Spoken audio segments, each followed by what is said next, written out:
Hello. Hello. Hello. Professor Rath, you are not audible, sir. Hello.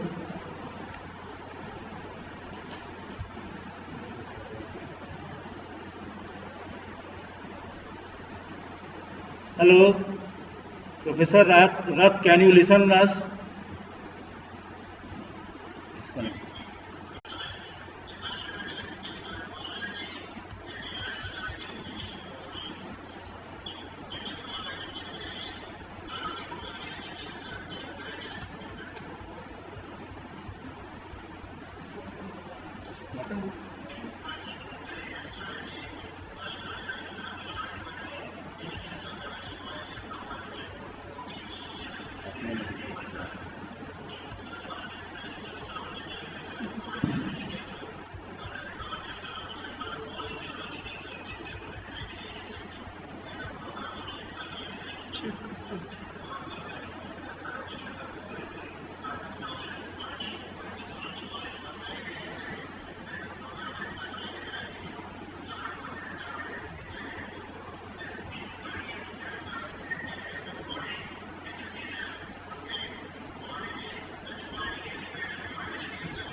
It will be validated and verified by the DVD partners called data validation and certifications.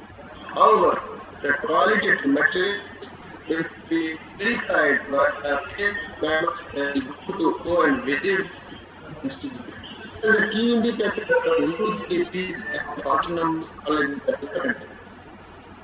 We have for universities, manual, autonomous colleges for UG and HPG. Similarly, we have manual for teacher education, health science universities, health science colleges. We have manual for different schemes. As far as our criteria are concerned, curricular aspects, teaching, learning and evaluation, research, innovations and extension, infrastructure and learning resources, student support and progression, governance, leadership and management, institutional values and best practice. If you look at these 7 criteria, those criteria are very important to impart quality of education in every educational institution. There are some quotes. Thinking is progress. Is my Is my voice audible? There is some disturbance. My voice audible?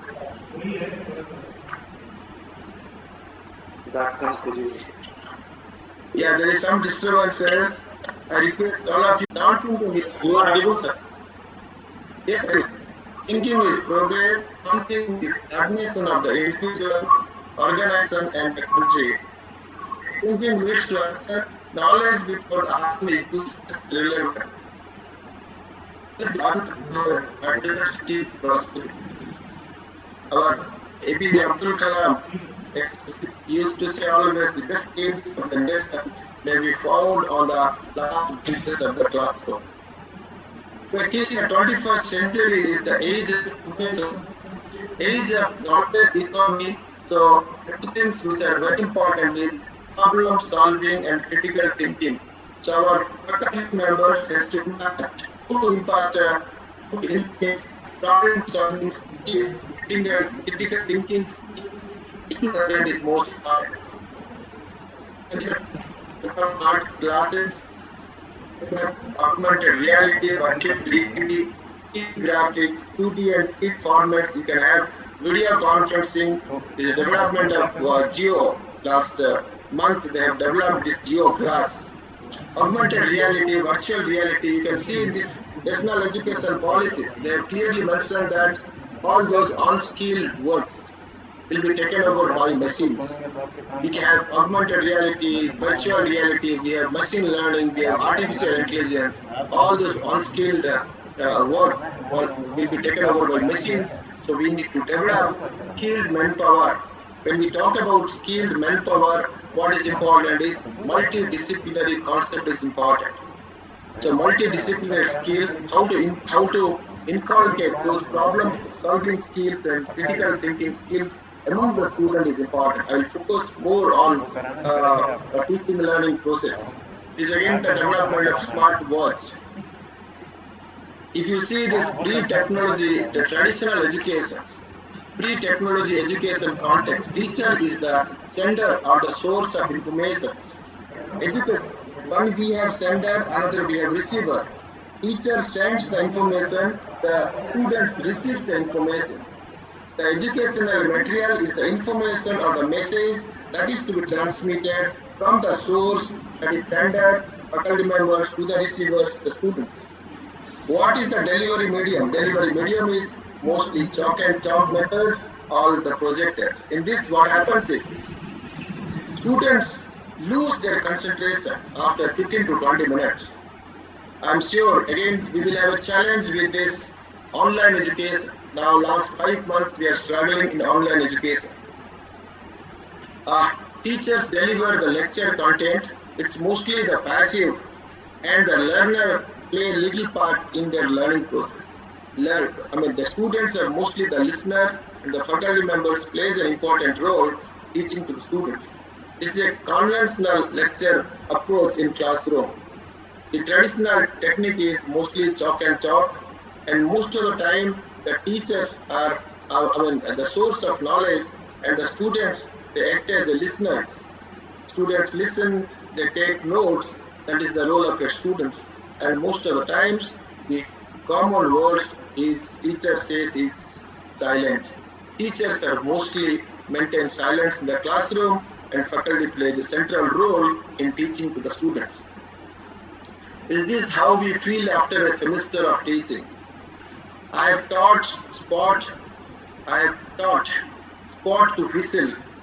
I can't hear him whistling.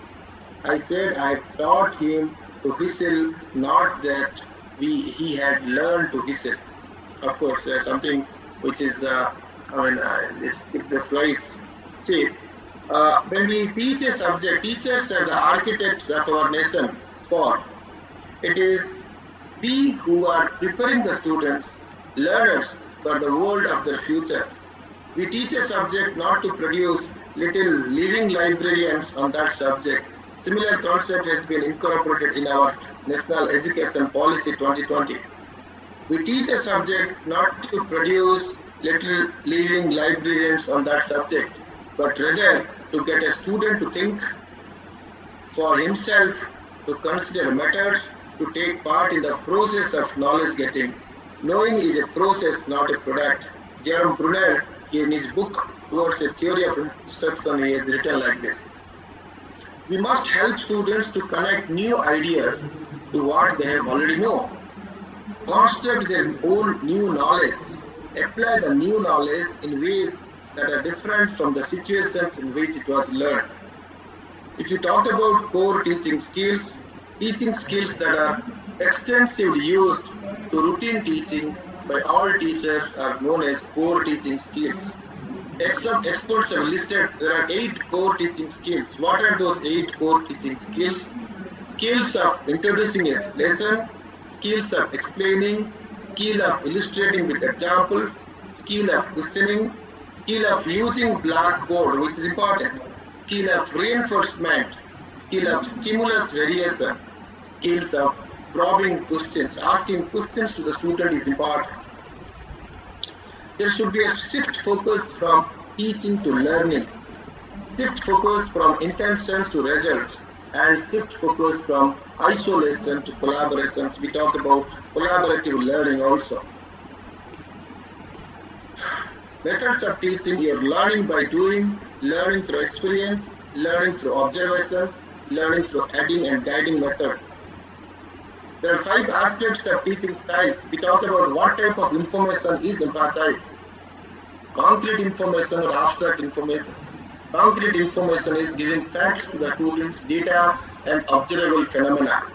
Abstract is principles, concepts, theories, mathematical models. What is the mode of presentation is traced. Whether visual presentations showing pictures to the students, diagrams, films and demonstrations, or verbal presentation, only spoken words and written words. How is the presentation organized? Whether it's deductive, like start with fundamentals and proceed with the applications, or inductive, that means start with the applications and proceed with the fundamentals. What is the mode of student participation is facilitated, which is very important. Whether students are playing an active role while the faculty is teaching, like solving problems, talking, moving, discussing, and a kind of group discussion, solving problems together, or it's a passive, that is student act as a spectator, watch and listen. What is the type of perspective is provided on the information presented? Is it sequential, like step-by-step progression, or it's global, like content and relevance are provided? Okay. Yeah. When we talk about learning, multiple intelligence are very important. We will talk in subsequent slides. Yeah. If I tell you, if you use watch in the left hand side, please change it to right, and vice versa. If you are using watch in the right hand side, please change it to right, left side. Is it comfortable if I ask you, if you change, because change is important, which I will focus on change, which is very important in teaching learning. Today we talk about national education policies. You will see that there are a lot of changes. Teaching, learning, pedagogy, teaching, learning methods itself has been changed a lot. When I talk about change your watch from left hand side to right hand side, if you are using your right hand side to left hand side, if I am asking which is comfortable, doing something new is always embarrassing. You will not feel comfortable. Change is not very comfortable. Change involves a lot of unlearning. Now we are learning in a digital platform. We are learning in a virtual mode.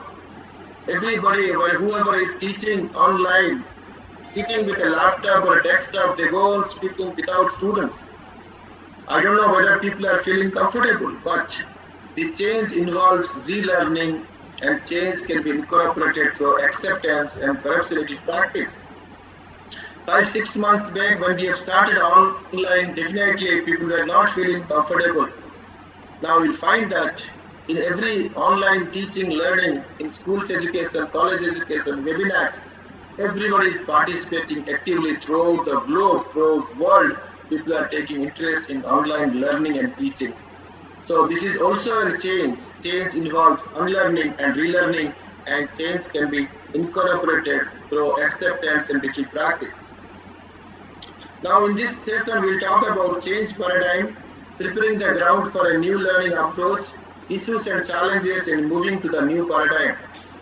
If I ask you whether you are teaching in the classroom or learning in the classroom, you will say that, sir, we want learning, not teaching. If I ask you whether you want passive learning and active learning, we will say we want active learning. Our students should participate in the learning. If I ask you whether you want active learning or interactive learning, the answer is interactive learning. You want interactive learning. So in outcome-based education, which is very important, in criteria 2, we have the component of outcome-based education. So what is outcome-based education? In our National Education Policy 2020, they have given focus on outcome-based education. In outcome-based education, it starts with a clear picture of what is important for students. We should know what is important for the students, and to able to do accordingly. If you know what is important for the students, then organize your curriculum, organize the delivery mechanism, and organize the assessment. It's like a triangle: organize curriculum, delivery mechanism. Delivery mechanism, I mean teaching learning process, and assessment. If curriculum, delivery mechanism, and assessment can do properly, then you will find that surely the learning happens. We have outcome-based education, we have outcome-based curriculum, outcome-based learning and teaching, and outcome-based assessment. Every institution has got vision and mission, then the program educational objectives, then program outcomes. When we talk about program outcomes, they are derived from graduate attributes. I will discuss what is graduate attributes. Then if you go below again, we have course outcomes. Then again, if you go down, we have module outcome and we have unit outcome. So, if you talk about a program outcomes, what is a program outcome? Program outcome is expected to know and able to perform what is important for the students by the time of graduations. If you study BSc Computer Science, after completing 3 years, what is the skills, knowledge, competencies, behaviors, and attitudes they should possess? Accordingly, we will prepare our curriculum. Accordingly, we will prepare our course. So that means we will find out what is the skills students should know by the time of graduations.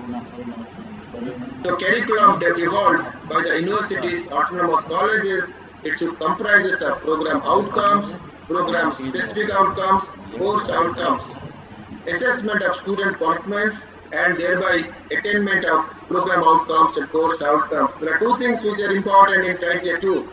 One is defining course outcomes and program specific outcomes, and attainment of course outcomes, program outcomes, and program specific outcomes. Teachers need to develop a repertoire of teaching strategies owing to differences in students' needs and learning styles. How can we enhance the thinking levels of our learners? It's very important. Benjamin Bloom says, education should focus on mastery of subjects and the promotion of higher forms of thinking, rather than a utilitarian approach to simplify transferring facts. When we teach students, we need to take a students from one level of understanding to another level of understanding. Remembering understanding, they are called as low-order thinking. When we teach, we need to take a students from applying, analyzing, evaluating, and creating. Remembering, understanding, applying, analyzing, evaluating, and creating. When we ask question papers, set a question papers, we should see that some of the questions should be from higher order thinking skills. Remembering, we can use verbs. When we will be defining course outcomes, we can use verbs like state, recall, list, label, and name. Understanding, we can use explain, summarize, comprehend, interpret. Similarly, applying, we can use solve, compute, demonstrate, and use. Analyzing, we can use infer, analyze, identify, compare, and relate. Similarly, for evaluating and creating, we can use those verbs. What is higher forms of thinking? I would like to explain. Let us take an example. This is Ohm's law. It's a electrical engineering of engineering disciplines. Don't worry about what is Ohm's law. Let us try to understand. I will try to focus on what is remembering, understanding, analyzing, applying, and creating, evaluating, and creating. If you ask students what is Ohm's law, without understanding, he can remember, he can by heart and write what is Ohm's law. If you ask some questions related to understanding, what is I equals to B by R, I equals to current, B equal to voltage, and R equal to this resistance. Can you explain Ohm's law by the help of a simple picture or simple diagram? That is kind of understanding. Apply Ohm's law to solve a given problem. Similarly, analyze. Analyze by giving a specific examples. What is the current flow in 6 ohm resistors? If you remember, understand and apply, then only you can analyze it. So what is important is taking the students from lower thinking to higher thinking skills are very important. Similarly, another examples of physics, I will not focus on this. Similar type of examples. Whenever you are talking about course outcomes, it should be student focused, not professor focused. Not only coverage of syllabus. It should focus on objectives and outcomes. It should focus on abilities central to the discipline and focus on aspects of learning. Let us take a simple example, computer applications in business. At the end of the course, student will be able to apply CO1, apply information technology in business, understand e-commerce and m-commerce, understand the concepts of basics related to hardware and software, acquire practical knowledge about MS Word, MS Excel, MS PowerPoint, etc. Use of management information systems at various levels of management. This is course outcomes. Similarly, for different subjects, I have given course outcomes. When we talk about program outcomes, we should understand what is a graduate attributes. Graduate attributes means after completing 3 years or 4 years, what is the attribute students should possess? As I was mentioning, our responsibilities, the attributes which we have defined here, they should inculcate those attributes, because when students take admission, they are like a raw materials. If you talk about industry, when they come out, it's like a finished product. Those finished products, that means graduates employable is your finished products. They should be employable in the market. That's important. When they spend 3 years or 4 years in the educational institutes, you are processing it. When you are processing it, then the raw materials will be converted into a finished product.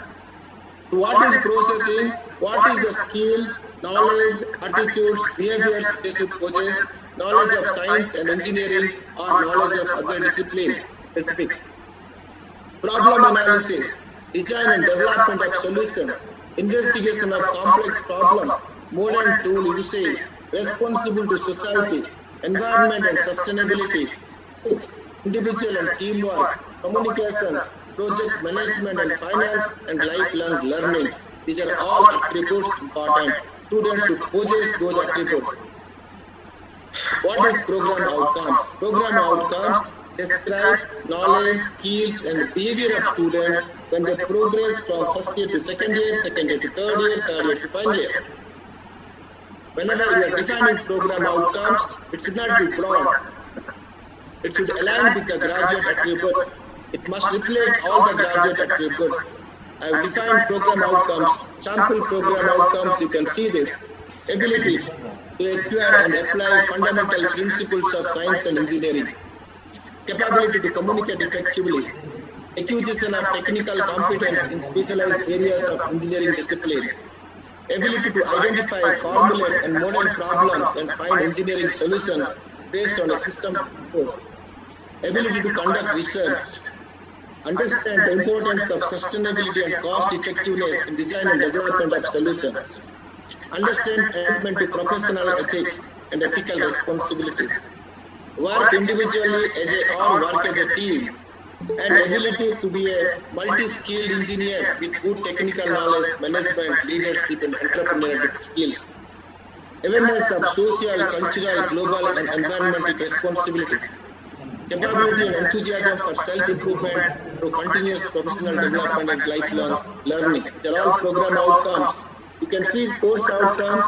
All those course outcomes should link with the program outcomes, whether they are strongly correlated, moderately correlated, or there is no correlations. Then graduate attributes, have defined program outcomes based on the graduate attributes, then program educational objectives, then mission of the institute. Some of the curriculum in the program outcomes and program specific outcomes. You need to find out what is the percentage of syllabus in a particular program outcomes, because attainment of program outcomes are important. Suppose if it is less percentage, to conduct some kind of programs to see that students should inculcate those skills, whatever we have defined in the graduate attributes. If you talk about academic process, we have academic calendar, plan, that is timetable, then the curriculum, course outcomes, COPO mapping, syllabus, books, lesson plans, question banks, plan for the test, plan to cover content beyond syllabus, practicals, tutorials, etc. Then delivery mechanism, lectures, labs with the pedagogical learning methods, co-curricular activities to students, projects, industry-institute interactions, add-on courses, and delivery for weak and bright students. Assessment, we have course outcome assessment and attainment, program outcomes, and gap analysis, and delivery for weak student and bright students. So here what we can do is, you should find out a mapping between course outcomes and program outcomes. What is the mapping? Whether this is outcome-based education itself is a subject. I will just introduce outcome-based education for you to understand how to define it is important, and how to attainment of program outcome is important and course outcome is important. Similarly, for program outcomes, you can have program-specific outcomes. Whenever you find out the attainment of program outcomes and course outcomes, for course outcomes, there are some direct assessment methods and indirect assessment methods. For course outcomes, the direct assessment methods are your assignments, your quizzes, your mid-semester examinations, your end-semester examinations. The indirect assessments are course exit survey. Similarly, for program outcome, the indirect assessments are program exit survey, alumni survey, employer survey, all those survey input you can take. Yeah. What is teaching? It is establishing a harmonious relationship between teacher, students, and subject. That's important. Teaching is the activity of facilitating learning. Innovative teaching techniques. When we talk about innovative teaching techniques, there are teaching techniques already available. Innovative teaching methods are relevant for all types of courses. You have multimedia animations, games, snacks and ladders, demonstrations, because demonstrations students will understand better. We have seminars, role play, group discussion, then we have case studies, then we have brainstorming, then we have, in your teaching, learning and evaluations, there are 9 quantitative metrics and 7 qualitative metrics as far as affiliated UG and affiliated PG is concerned. In this, we have 350 is the weightage, student enrollment and profile, catering to student diversity, teaching learning process, teacher profile and quality, evaluation process and reforms, student performance and learning outcomes, and student satisfaction survey. We take student satisfaction survey, directly NAAC will take student satisfaction survey from the students. In teaching, learning and evaluation, we ask seats filled against seats reserved for various categories as per applicable of reservation policies. As per the reservation policies, how many seats are filled against the reserved category. Then institution assess the learning levels of the students and organizes special programs for advanced learners and slow learners. So when the students take admission, you need to identify who is advanced learners and who is slow learners. Without mentioning to them that you are slow learners, you are advanced learners. If you mention the slow learners that you are slow learners, they will be demotivated. So if you have, when you have a mentor-mentee, through mentor, you can tell the slow learners to attend coaching classes, remedial classes, proctoral classes, so that they will understand. So you should conduct remedial classes for the slow learners. Similarly, for advanced learners, you can motivate them, you can encourage them to participate in your hackathon competitions, Skill India competitions, seminars, attending seminars, conferences, etc. This we ask in, this is a qualitative metrics in criteria 2, teaching, learning and evaluation. What is the student full-time teachers ratios? Our full-time teachers ratio concept is different. You can look at the glossary that somebody has taken more than 90% of lectures will consider them as full-time teachers. So you can look at this, what is full-time teachers. Then student-centric methods. Student-centric methods such as experiential learning, participative learning, and problem-solving methodologies. That means when the students, when the faculty members, they prepare the lesson plans, they should see that some of the how to inculcate our student-centric methods to be followed by the teachers in the classroom. Experiential learning, participative learning, and problem-solving methodologies. ICT-enabled tools for effective teaching learning process. Whether faculty members are using ICT-enabled tools for teaching learning process is important. These are all your effective innovative teaching techniques, which I already explained you.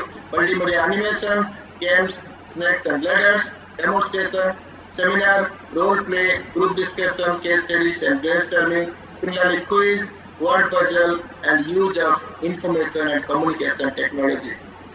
So ratio of mentor to students is important. How many students one faculty members as a mentor? It's a quantitative matrix. Number of students and a faculty member is a mentor. A mentor is nothing but guardian of the students. He should take care of the students. Then average percentage of full-time teachers against sanctioned post. How many teachers are with PhD qualifications? And as I was mentioning, program and course outcome for all the programs. Many affiliated colleges, they used to say that university has not mentioned program outcomes and course outcomes in the syllabus. What we should do? My suggestion is, the faculty members who is teaching the course, let them prepare course outcome for that particular subjects. Let the committee in the college, they should plan for defining program outcomes, and by looking into the graduate attributes, then attainment of program outcomes and course outcomes are important. Average pass percentage of students. Online student satisfaction survey with regard to teaching learning process, as I was mentioning, NAAC will directly take online student satisfaction survey from the students. The questions are already available in our website. You can look at the questions.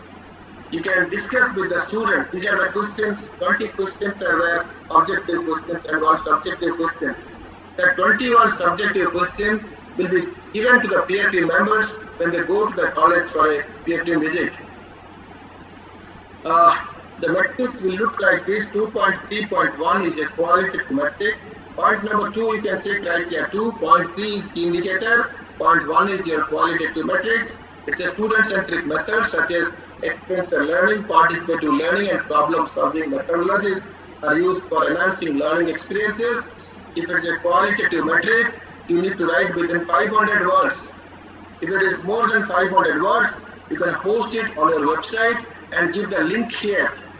1 is the weightage for this metric. Similarly, again 2.3.2 is a qualitative matrix. Teachers use ICT-enabled tools for effective teaching learning process. 500 words you need to write, and 15 is the weightage. Ratio of mentor to students for academic and other related activities. Data for the latest complete academic year, mentor to mentee you need to give. It's a quantitative matrix. You can, the templates are provided. You can look at our website. We have provided templates. You should not change the templates. On the templates, you need to submit the documents. There are 2 things we have asked in our manual. We have asked, given a templates based on the, suppose I'll give examples. How many teachers are with PhD qualifications? In the templates, you write name of the teachers, and from where they have completed their PhDs. Then the supporting documents. In the supporting documents, all those certificates you can just scan it and put it as a supporting documents. So 2 things are important. One is important is your templates, another is supporting documents. Yeah, this is a simple examples how the score calculation takes place, because every metric is mapped onto 43210. Suppose there is a metric. We have asked a metric. In that metric is mapped onto 43210. Total we have 1000 weightage. 1000 into 4 equal to, if you get 4 out of 4 every questions, 4,000, 1,000 into 4 is 4,000. 4,000 divided by 1,000, 4.00 is the CGPA. Okay. Look at this. This is a very important slide for you to understand. I've taken an example from criteria 1.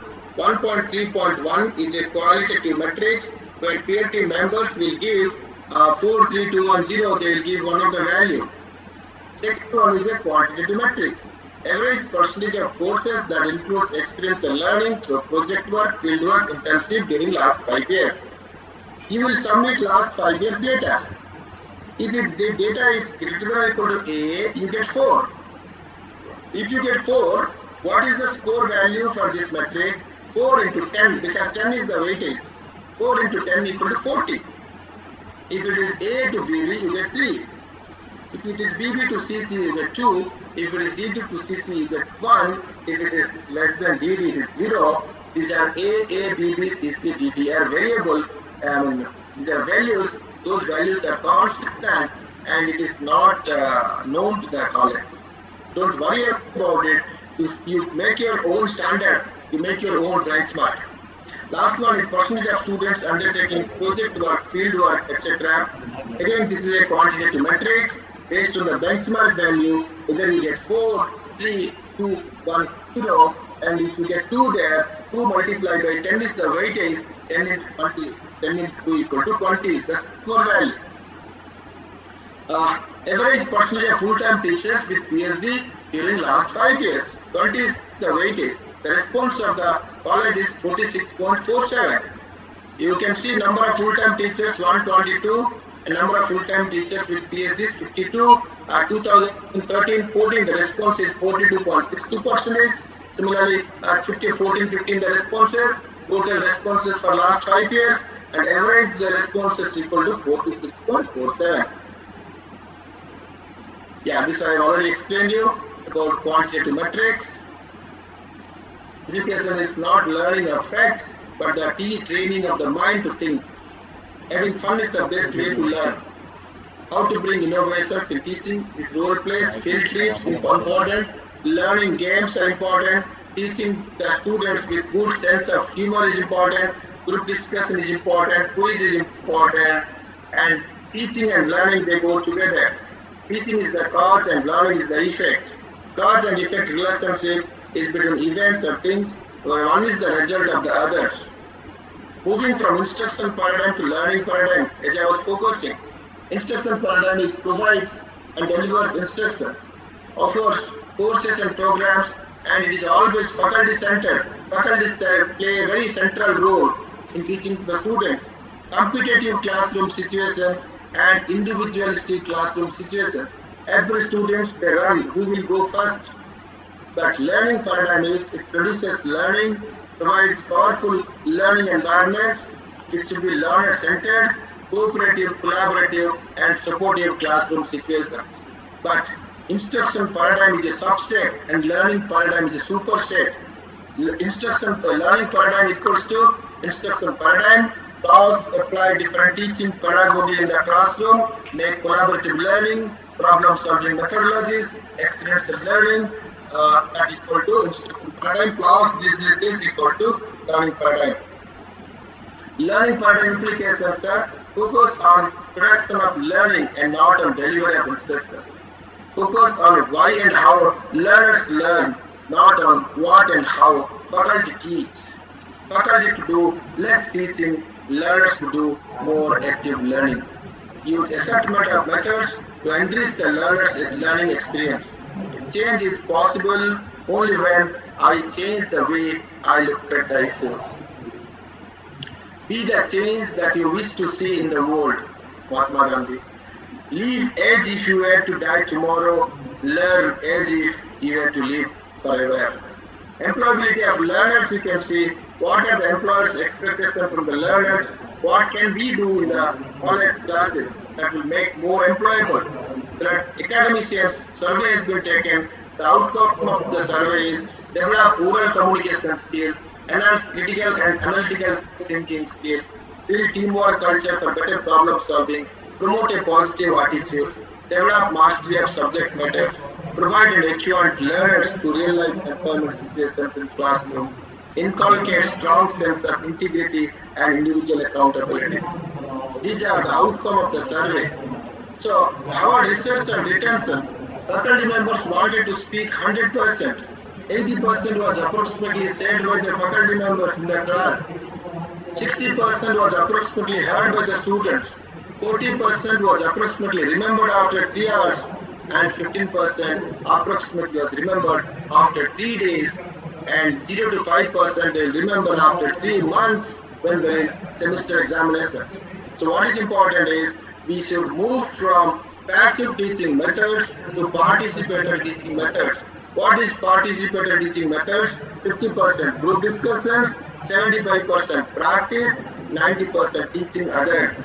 Students should be motivated to participate in group discussion, practice, and teaching to their classmates. Then only they will remember and retain the concept for a long time. Challenge in academics for everyone is completion of syllabus, meeting the academic deadlines. Deadlines like conduction of quizzes, mid-semester examinations, end-semester examinations, all those deadlines are there. But the need of the day is a catalyst, finance, critical and creative thinking skills. Encourage interactive teaching, and if you don't teach properly, learning will go like this. If a child can't learn the way we teach, maybe we should teach the way they learn. Blueprint of faculty members, faculty should be motivated, will be having industrial exposure, enhanced teaching learning process. Outcome is consistency in performance, better content delivery, and involvement in research. Similarly, blueprint of students, competency-based curriculum they want, state-of-the-art laboratories they want, good faculty members and good ambience, academically sound, soft skills, professional approach and diversified competencies. Similarly, blueprint of teaching learning process, the modern teaching aids, need-based curriculum is important, improved and person-independent evaluation. Output is higher acceptability, concept clarity, learning to learn skills and diversified competencies. Tell me there is a paradigm shift, tell me and I will forget. Show me, demonstrate, I will remember. Involve me in the teaching learning process and I will understand. These are some of the things. I just am running short of time. I'll just give one of the important multiple intelligence. Within 2 minutes, I will just complete 2-3 minutes. Theory of multiple intelligence. Howard Gardner has said every student has got different kind of intelligence in different amounts and that can be improved.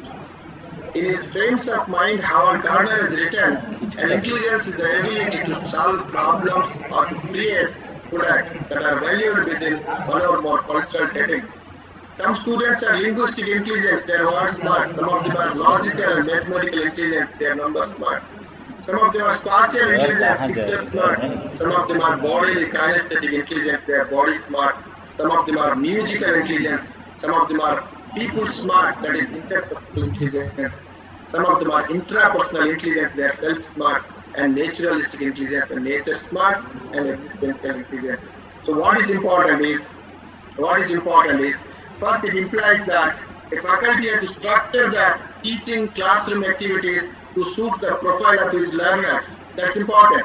Second one is the teacher needs to provide opportunities to learners to demonstrate the learning through methods that match with the personal intelligence profile. The last one, what is important is strengthen the areas that appear at the lower end of the intelligence profile.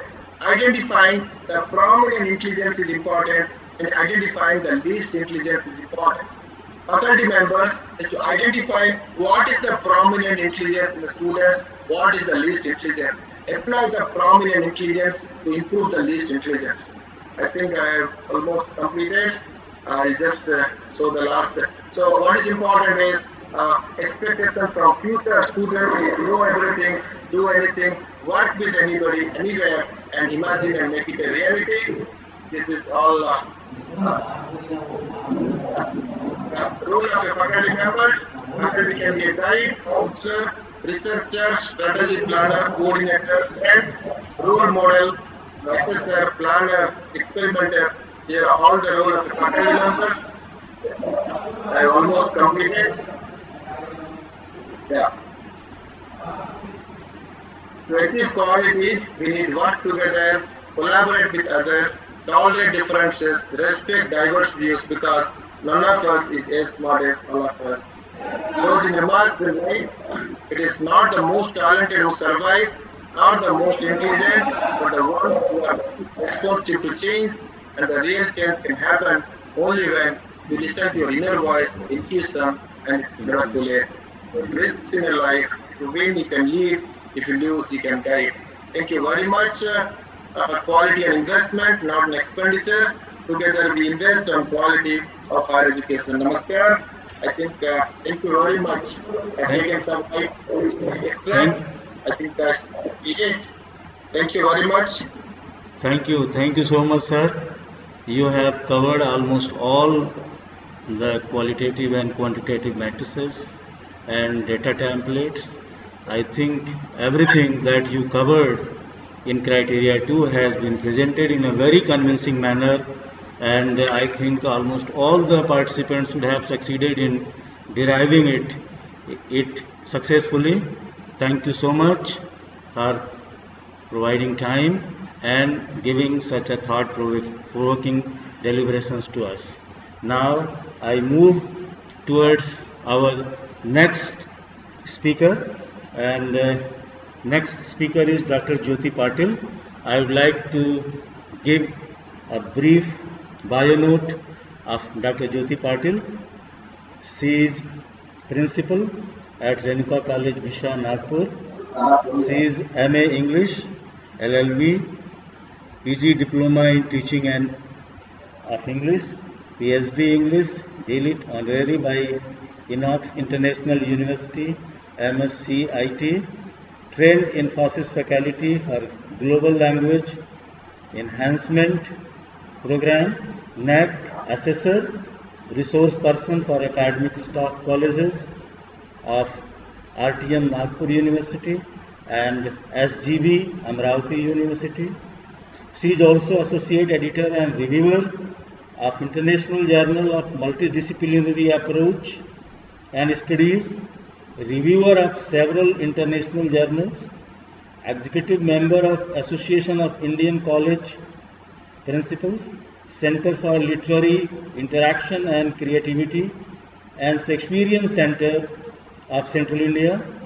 She has also worked as keynote speaker, plenary session expert, and chairperson at various national and international conferences.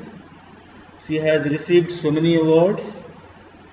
She is recipient of Adarsh Shikshak Puraskar 2009, Indrani Jagjivan Ram Rashtriya Samman Padak 2010, and several others.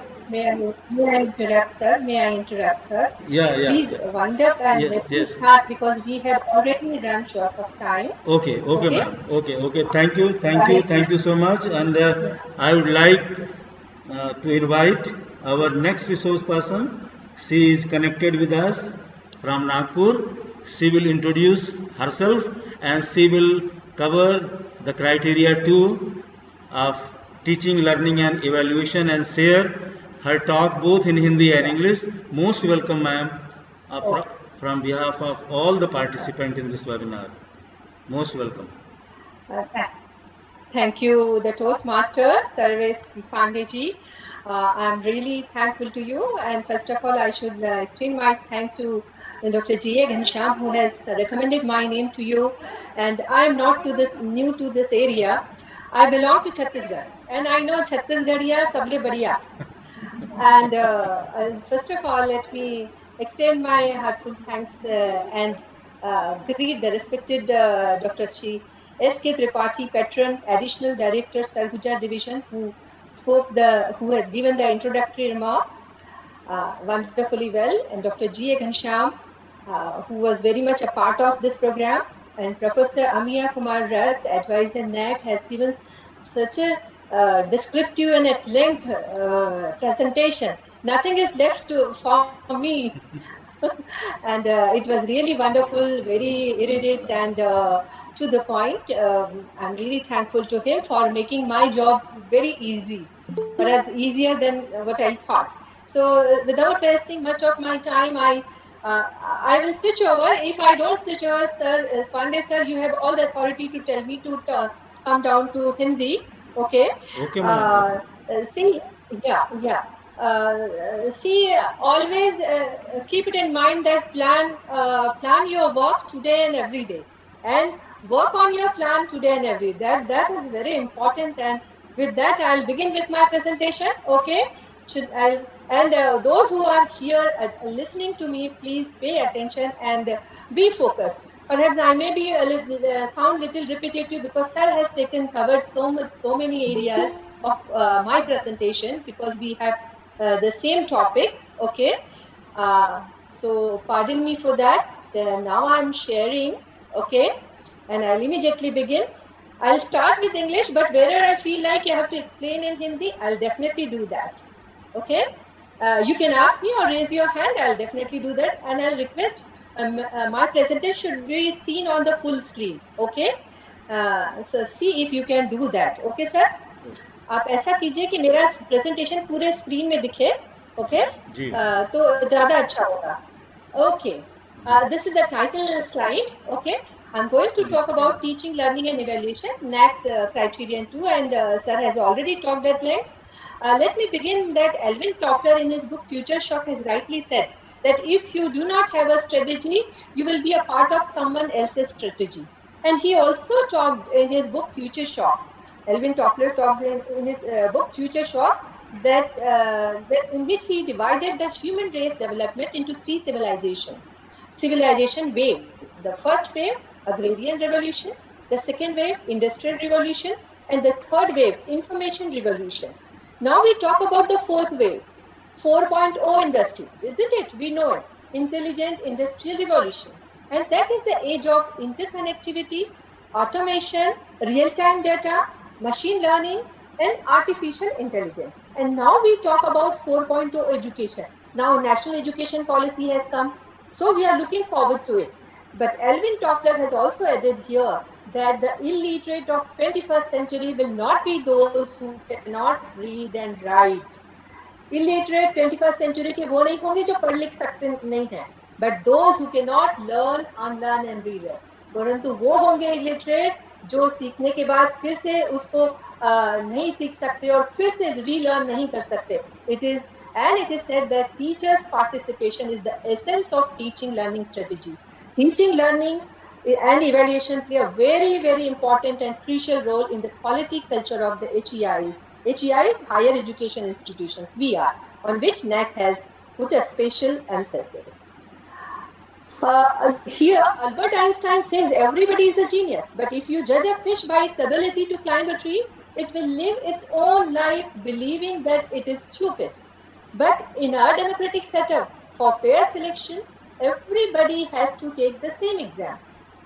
And you will be asked, please climb that same tree, please appear for the same exam, please have the same kind of an SSR to fill. Okay, now time has come for change. And George Bernard Shaw has rightly said, progress is impossible without change. And those who cannot change their minds cannot change anything. And with that, I'll begin. But before I begin, I'll definitely add what Arthur C. Clarke has said. The two possibilities exist. Either we are alone in the universe or we are not. या तो हम पूरे ब्रह्मांड में अकेले हैं या फिर ब्रह्मांड में अकेले नहीं. Both are equally terrifying और दोनों ही चीजें बहुत ही डरावनी हैं. And here we have two choices, qualitative metrics and quantitative metrics.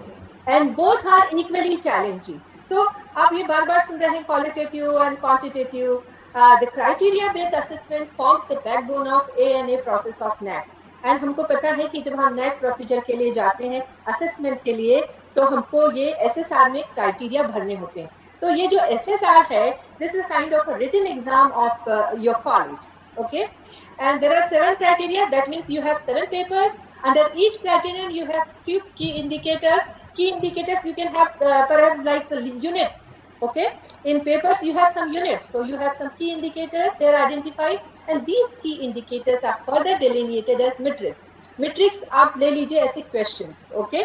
जब questions हमको एग्जाम में पूछे जाते हैं, हमारे बच्चों को हम पूछते हैं which actually elicit responses from the HEIs, और HEIs हम लोग इसका हायर एजुकेशन इंस्टीट्यूट ये मैट्रिक्स का आंसर SSR में देते हैं. These 7 criteria along with their KIs are further distributed under 2 metrics which I have already talked, qualitative and quantitative. But yeah, there is another bifurcation. यही केवल नहीं है, ये मैट्रिक्स को और भी एक तरीके से बांटा जाता है, and that is non-applicable or optional metrics and applicable or mandatory or essential metrics. कुछ applicable रहते हैं जो आपको अप्लाई करते हैं और कुछ नॉन एप्लीकेबल. ये भी एक बहुत अच्छा रूल है नैक ने दिया है, पर मैं शायद यह ज्यादा बात ना कर पाऊँ इसके बारे में, क्योंकि जो ये सेकंड ये है सेकंड हमारा क्राइटेरियन, ये पूरा का पूरा एप्लीकेबल में आता है और नॉन ऑप्शनल मेट्रिक में नहीं आता. ये एसेंशियल मेट्रिक है. 1, क्राइटेरियन 1, क्राइटेरियन 2 और क्राइटेरियन 7. ये तीनों के तीनों क्राइटेरियन में से आप कोई भी मेट्रिक को बोल नहीं सकते कि हमको अप्लाई नहीं करता, हम इसका आंसर नहीं करेंगे, आउट ऑफ कोर्स क्वेश्चन है, ऐसा आप नहीं बोल सकते. तो on the screen you can see 7 criteria दिए हुए हैं, उसके साथ की इंडिकेटर्स जो हमारे लिए है यूजी पीजी कॉलेज के लिए 31 32 है. ठीक है, ये भी आप सब जानते हैं, ये कोई नई चीज मैं नहीं बता रही हूँ. ओके, यदि मेरी आवाज ज्यादा है या बड़ी है तो मुझे आप बताइए, या आवाज नहीं आ रही है तो भी आप मुझे बता सकते हैं सर. ओके, और यूनिवर्सिटी के लिए ये टोटल मैट्रिक्स जो है कुछ तो कॉलेज क्वांटिटेटिव और क्वालिटेटिव मैट्रिक्स को भी मैं बता देती हूँ. क्वालिटेटिव मैट्रिक्स को मैं बोलती हूँ डिस्क्रिप्टिव टाइप क्वेश्चंस और क्वांटिटेटिव मैट्रिक्स को ऑब्जेक्टिव टाइप क्वेश्चंस बोलती हूँ मैं. ओके, क्यों बोलती हूँ ये मैं बताऊंगी. तो 115 है यूनिवर्सिटी के लिए, 107 ऑटोनोमस कॉलेजेस के लिए, पर शायद आप लोग ज्यादातर यूजी या पीजी कॉलेजेस से आते हैं. मैंने देखा बहुत सारे पीजी गवर्नमेंट कॉलेज लिखा है, तो 96 उनके लिए टोटल क्वालिटेटिव मैट्रिक्स रहेगा across this 7 criteria. Okay, so this is something you already know. Okay, in this 7 criteria, okay, the quality, this is called quality indicator framework, where you have 1000 weightage points, and this 7 criteria to serve as basis of assessment of higher education institutions are curricular aspect, number 1, that also you know, teaching, learning and evaluation, you know. Number 3, research, innovation and extension. Number 4, infrastructure and learning resources. 5th is student support and progression. And 6th is governance, leadership and management. And 7 is institutional values and best practices. These are the 7 papers you have to view across the 7 criteria, which actually represent the core functions and activities of HEI. And in the revised framework, not only academic and administrative aspects of institutional functioning, but also the emerging issues have been included. So let's talk about them in detail. आप बोलेंगे फिर से madam वही दिखा रही है, तो हम सबने देख लिया है, but I will tell you something more. Okay, here I don't want to tell you about the distribution, but try to bring out to your notice some curious facts. That criterion 4, okay, infrastructure and learning resources, criterion 6, governance, leadership and management, and 7, institutional values and best practices. They have equal weightage points, that is 100 for all 4 types of higher education. All 4 types of higher education: university, autonomous college, UG and PG colleges. Whereas criterion 1, curricular aspect, has 100 weightage points for UG and PG colleges. Okay, and for university and autonomous colleges, you have 150 points for curricular aspects. Then you have, but here why this 150 weightage point is given? Because curriculum design and development is added here, which is not added in UG and PG college. Curriculum design and development. Okay, mind it. And just the opposite of it, पहले का curricular aspect का just opposite है student support and progression. How come?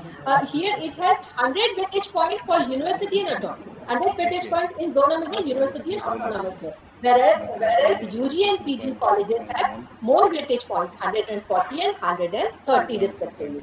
And the second criterion, अब बच गए 2, teaching, learning and evaluation. Teaching, learning, जिसके पर मैं एक पे बात करने वाली हूँ. Teaching, learning and evaluation and research, innovation and extension. They have variation of nearly 150 weightage points. इनके सारे के बीच में somebody is talking Toastmaster, or somebody's mic is open and somebody is talking. I can listen to that person and there is a disturbance. Please. There is a disturbance, sir.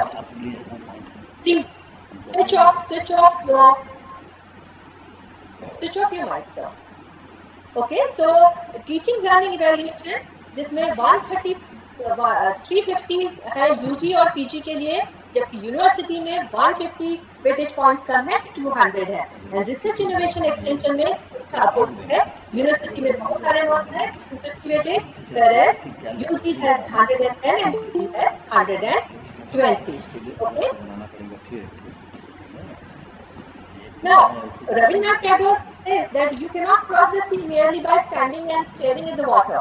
Teaching means supporting, empowering, engaging, caring, sharing, reflecting, nurturing, and assessing, which means if we talk about teaching, learning, and evaluation, teaching, learning, and evaluation are the inseparable part of it, and the crux of education is the process of teaching, learning, followed by continuous evaluation.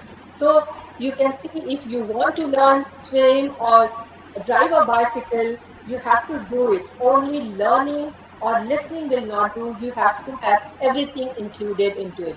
Now let's see, we never want our class like this, isn't it? Of course not. And even we don't want a class like this who are dozen there, okay? And we don't want a teacher like him who is reclining, resting, not paying attention to students, or even we don't like a teacher like him, okay?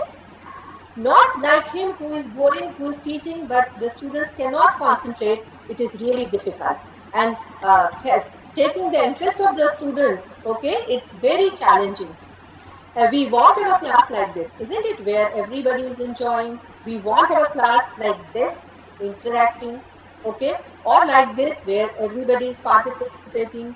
And we want teachers like him, exchanging their ideas, okay. Students are feeling free to interact, and of course, like her, reciprocating, learning, and this is something really enjoyable, okay. So now let us talk about my criterion, teaching, learning, and evaluation, which has 350 weightage points. Sir मुझे कहीं बाहर से sound बहुत आ रहा है, सभी sound बंद कर दीजिए प्लीज, अपने अपने माइक्स बंद कर दीजिए please.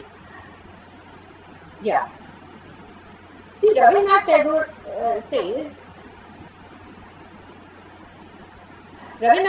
says, everything comes to us that belongs to us if we create the capacity to receive it. And you see, criterion to teaching, learning, and evaluation pertains. Excuse me. Hello. I'm sorry, I'm busy right now. Yes, here the pertains to the effort of an institution to serve students of different backgrounds and abilities through effective teaching, learning, and experiences, interactive instructional techniques that engage students in higher order of thinking, and investigation through the use of interviews, focus group discussions, debates, projects, presentations, experiments, practicum, internship, and application of ICT resources. They are all important considerations. It also probes into the adequacy and competency, as well as a continuous professional development of faculty who handle the programs of study, okay, and the efficiency of the techniques used to continuously evaluate the performance of teachers and students. This is also a major concern of this criterion. So in this criterion, we are going to talk at length about these things. Okay. Now, criterion here, under this criterion, this weightage point, you have 350 weightage points that are distributed along 7 key indicators, which I have already told you. Okay. As you can see, the first one, student enrollment and profile, which carries 40 weightage points. The second key indicator, 2.2, catering to the student diversity, okay, also carries 50 weightage points. And the third one, 2.3, teaching learning process, has 50 weightage points. The fourth one, 2.4, teacher profile and quality, carries a big share of 60 weightage points. The fifth is evaluation process and reforms, carries 30 weightage points. The sixth, 2.6, student performance and learning outcomes, carries 60 weightage points. And the seventh and the last one, student satisfaction survey, carries 60 weightage points. Okay, now here you can see the teaching learning evaluation, which has 350 weightage points. They are distributed in this manner. Okay, and the first is student enrollment profile, which has student enrollment and profile, which has this the first key, which has weightage points in the university and colleges 10 and 20, whereas for UG 40 and for PG also 40, and QLM 2 QLM of 20 weightage points. So here you have to give answer to two questions. Okay, those are quantitative metrics. Okay, and here across this you can see there are so many weightage points that QLM and QLM different numbers and weightage points.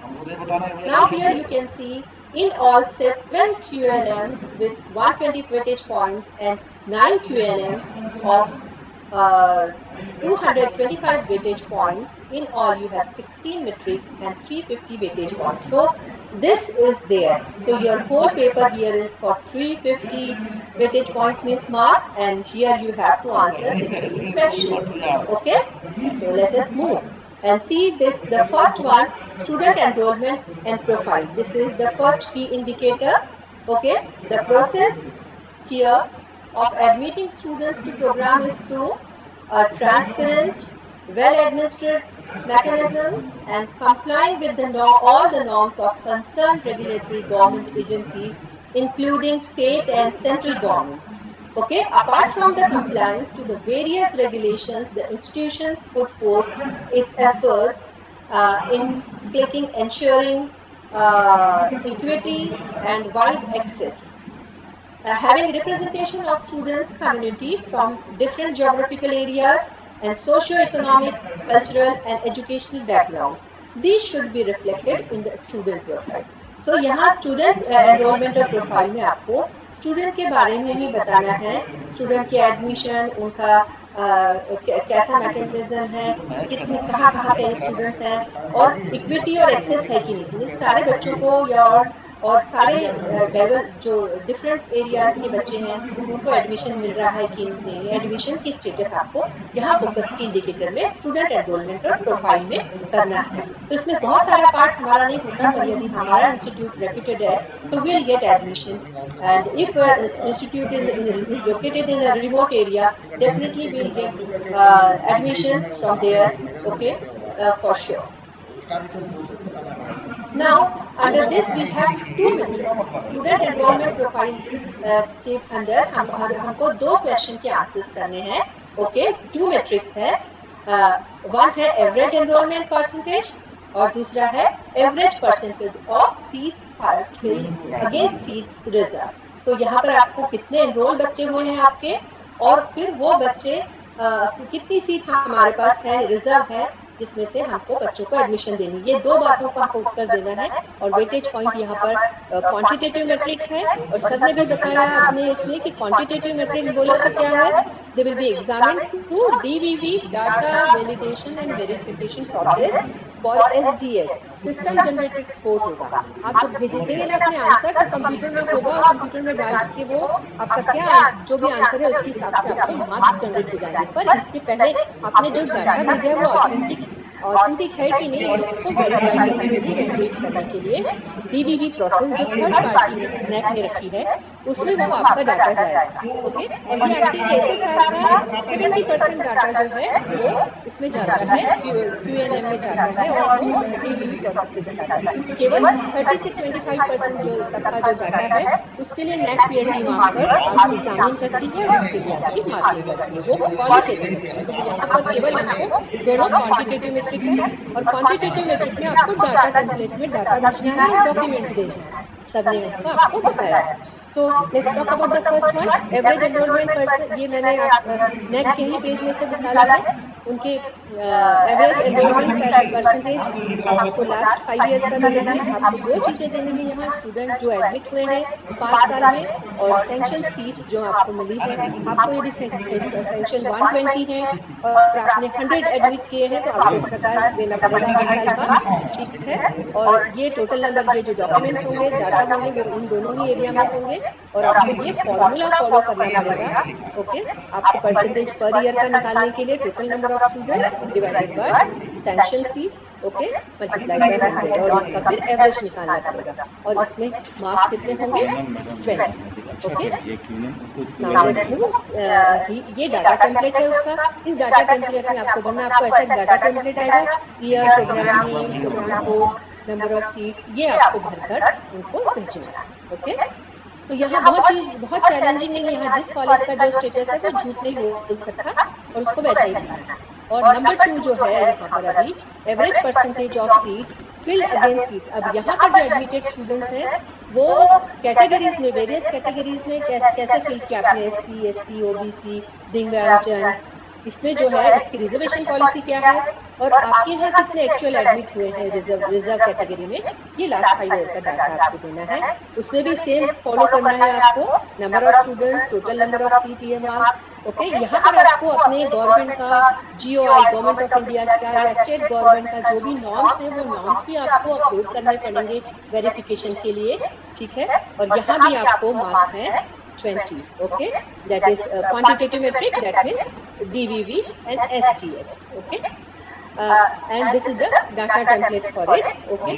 These two things you have to give, कितने आपने year mark है और कितने आपने admit किए इन सब areas. Okay, should I proceed? Now next is here actually catering to student diversity। अभी ये सेकेंड की इंडिकेटर है, इस सेकेंड की इंडिकेटर में यूनिवर्सिटी को 20 है, ऑटोनॉमस को 30 है और 50-50 है UG PG कॉलेज को। यहाँ पर 3 क्वेश्चन पूछे गए हैं आपको, एक क्वालिटेटिव मेट्रिक का 30 मार्क्स का क्वेश्चन है, 30 मार्क्स में 30 वेटेज पॉइंट, और 1 क्वेश्चन है, सॉरी 2 क्वेश्चन पूछे गए हैं, 1 क्वालिटेटिव मेट्रिक का 30 मार्क्स का और 1 क्वांटिटेटिव मेट्रिक का 20। तो यहाँ इसमें आपको 2 आंसर करने हैं, एक डिस्क्रिप्टिव आंसर करना है और एक ऑब्जेक्टिव टाइप आंसर करना है। Okay, so here in this catering to student diversity you are expected to, यहाँ आपको क्या आपसे अपेक्षा की जाती है, it is you have to satisfy the needs of the students from diverse background including backward community as well as from different groups. They would make special efforts to bring in students from special categories, reach out to their special learning needs, okay, by initial assessment of their learning levels, in addition to understand possible variations over years and how and what is done to deal with such students, okay. While in unigender institutions, explicit efforts are to be made to sensitize students about the other gender, okay, not gender and the like. So यहाँ पर आपको student diversity में ये सारी चीजें देखनी पड़ेगी। हम स्टूडेंट डाइवर्सिटी को थोड़ा सा और समझ लेते हैं। ओके, स्टूडेंट डाइवर्सिटी की जब हम बात करते हैं तो we have from different religion and caste, maybe Hindu, Muslim, Sikh, Christian, Jain, etc. Okay, from different social background, businessman, farmer, okay, from different economical background, maybe poor, rich, okay, from different levels of understanding, brilliant, average, okay, from different geographical background, maybe from foreign land or local, okay, or from different genders, okay, male, female, or maybe third gender, transgender, okay. So in this manner, student diversity will be addressed. And here you cannot do anything. You what kind of students you give admission, okay? Following those norms you have to give. So here you cannot uh, improve anything. You what the real picture of your college is to be given here. So here this under this student diversity we have two metrics. Okay, the first one is the institution assesses the learning levels of students and organizes special programs for advance learners and slow learners. ये important है, मैं इसके बारे में और बात करूंगी। और दूसरा है student full time teacher ratio. Okay, और data from the latest completed academic year, इसको ध्यान में रखिएगा। हर समय उन्होंने पूरे 5 साल की डाटा मांगा है, पर student full time ratio teacher ratio में उन्होंने डाटा लास्ट कंप्लीटेड ईयर का मांगा है। ओके, जब वो बोलते हैं एकेडमिक ईयर तो वो लास्ट कंप्लीटेड एकेडमिक ईयर होता है, ये ध्यान में रखिए। Okay, and here you have one is qualitative, ये जो है qualitative है। okay, first one, second is quantitative, that means DVB और SGS से जाएगा ये, इसमें 20 है और qualitative में 30 है जो NAAC PAT marker देखेंगे। okay, now here you have the first one, एक के बाद हम एक देखेंगे, उसको दोनों को हमने एक साथ देख लिया था। यहाँ हम उसको डिटेल में देखेंगे कि how you assess learning levels of student. जो आपके यहाँ स्टूडेंट एडमिट हो जाते हैं उनका लर्निंग लेवल आप कैसे असेस करते हैं, ये हमको बताना है। क्योंकि जो NAAC टीम के आंसर्स होते हैं वो 500 वर्ड्स में आपको एक्सप्लेन करने होते हैं। और उसके बाद दूसरी बात है स्पेशल प्रोग्राम, और फिर ये एडवांस लर्नर और स्लो लर्नर, यदि आपने आइडेंटिफाई कर लिया लर्निंग लेवल तो स्पेशल प्रोग्राम्स उनके लिए आप क्या ऑर्गेनाइज कर रहे हैं, इनके बारे में डिटेल। यहाँ आपका काम बहुत है, this is a challenge for you and this year you can get good marks because 30 weightage point is not of course a small sum, and here you can work on it and you can get these marks very easily if you follow them. Okay, यहाँ अच्छे से आप marks ले सकते हैं। हम थोड़ा सा समझ लें, इससे पहले इसमें 30 मार्क्स जो है मैंने बता दिए हैं आपको। हाँ, समझ लें एडवांस लर्नर्स और स्लो लर्नर्स एक्चुअली क्या। एडवांस लर्नर्स वो हैं, आप जानते हैं, जो ब्रिलियंट स्टूडेंट है who perform better than average students, okay, average class. And slow learner students who perform below the class average, उनको डिफिकल्टी होती है, समझ नहीं पाते हैं जल्दी। तो हमारे पास एक्चुअली हेटेरोजेनस स्टूडेंट का ग्रुप होता है, कुछ बहुत होशियार, कुछ बिल्कुल एवरेज, कुछ बिल्कुल समझ नहीं पाते। सो इसके लिए हमको क्या करना पड़ेगा, we have to identify advance and slow learners. हमको कोई टेक्निक करनी पड़ेगी। ओके, क्या करेंगे इसके लिए, on the basis of their previous progress record. हो सकता है हम तो 12th की रिकॉर्ड देख के समझ जाए ये होशियार या गधे में हम किस में रखें, इसको होशियार रखें या पुअर में रखें। ओके, और दूसरा या हम एक टेस्ट कंडक्ट कर सकते हैं at the time of admission. जब आप एडमिशन लेते हैं बच्चों की तो आप एक ओरिएंटेशन प्रोग्राम या सब्जेक्ट ओरिएंटेशन ले सकते हैं और उसमें एक टेस्ट ले सकते हैं ताकि आप उनका जो परफॉर्मेंस है, okay, observing their performance in the class, या फिर कुछ समय के लिए उनका परफॉर्मेंस ऑब्जर्व करके आप असेस कर सकते हैं। These are there may be many methods, you can also add methods to it. Okay, be innovative. जो मैं बता रही हूँ वो हार्ड एंड फास्ट नहीं है, you can add, you can have some new methods. Okay, और सेकेंड है how you can organize special program. अब इनके लिए या जब आपने आइडेंटिफाई कर लिया स्लो और एडवांस लर्नर्स को, ओके, आपको साल के शुरू में ही, सेशन के शुरू में ही, पहले हफ्ते में या पहले महीने में ही करना पड़ेगा ताकि आप उनके लिए एक प्रोग्राम बना सकें। और क्या प्रोग्राम बनाएंगे, एडवांस लर्नर्स के लिए आप स्पेशल प्रोग्राम बना सकते हैं, providing notes, giving more library time, giving advanced training, sending that student for higher training, okay, that you can do, that you have to decide, okay। और जो slow learners है, sir ने भी बताया sir ने कि रिमेडियल ट्यूटोरियल क्लासेस आप ले सकते हैं, वो करिकुलम में आपके कोर्स में होनी चाहिए, टाइम टेबल में। मुझे तो 18 और 20 ही क्लासेस हैं और 18 और 20 क्लासेस से ज़्यादा तो मुझे क्लासेस लेनी नहीं है। We should say this, we have to add more classes. Regular classes के अलावा आप स्लो लर्नर और को ट्रेन करने के लिए स्पेशल प्रोग्राम बना सकते हैं या अलग से टाइम टेबल बना सकते हैं जिसमें आप एटलीस्ट हर क्लास के लिए विथ 20 स्टूडेंट एक हफ्ते में एक क्लास या 2 क्लास ले सकते हैं। That will be additional, you will not be paid for this, but it will be for the quality of your teaching and quality of the students, and that is that NAAC wants your complete dedication. तो यहाँ आपको remedial और tutorial classes slow learners के लिए अलग से time table बना के दिखा सकते हैं ताकि आप NAAC को ऑथेंटिक रिपोर्ट भेज सकें। केवल हम लेते हैं, हम ऐसा करते हैं, उसने NAAC नहीं मानती, NAAC को सब चीज डॉक्यूमेंटेशन में चाहिए, ठीक है। तो आपको ये रेगुलर टाइम टेबल में भी आप ऐड कर सकते हैं, और फिर जो आपकी क्लासेस हैं, पीरियड्स हैं, वो आप अलग से कर सकते हैं, या फिर एक ही टाइम टेबल में। In my college I do this, I made it compulsory that apart from 5 per week classes, one should be a remedial class for each batch of 20 students. Okay, so this can be done. Now the second one, catering, in catering to student diversity we have the second metric, और इस metric में हमको देना है student और full time teacher का ratio।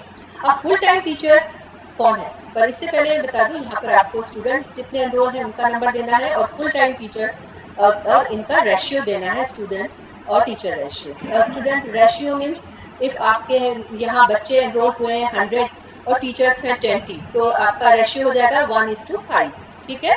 तो ऐसा रेशियो निकाल के आपको देना पड़ेगा। ओके, और यहाँ पर आपको, क्योंकि ये डीवीवी प्रोसेस से जाएगा, इसलिए आपको डाटा टेम्पलेट में ये भरना पड़ेगा। ये मेरी तरफ से ऑब्जेक्टिव टाइप क्वेश्चन होगा।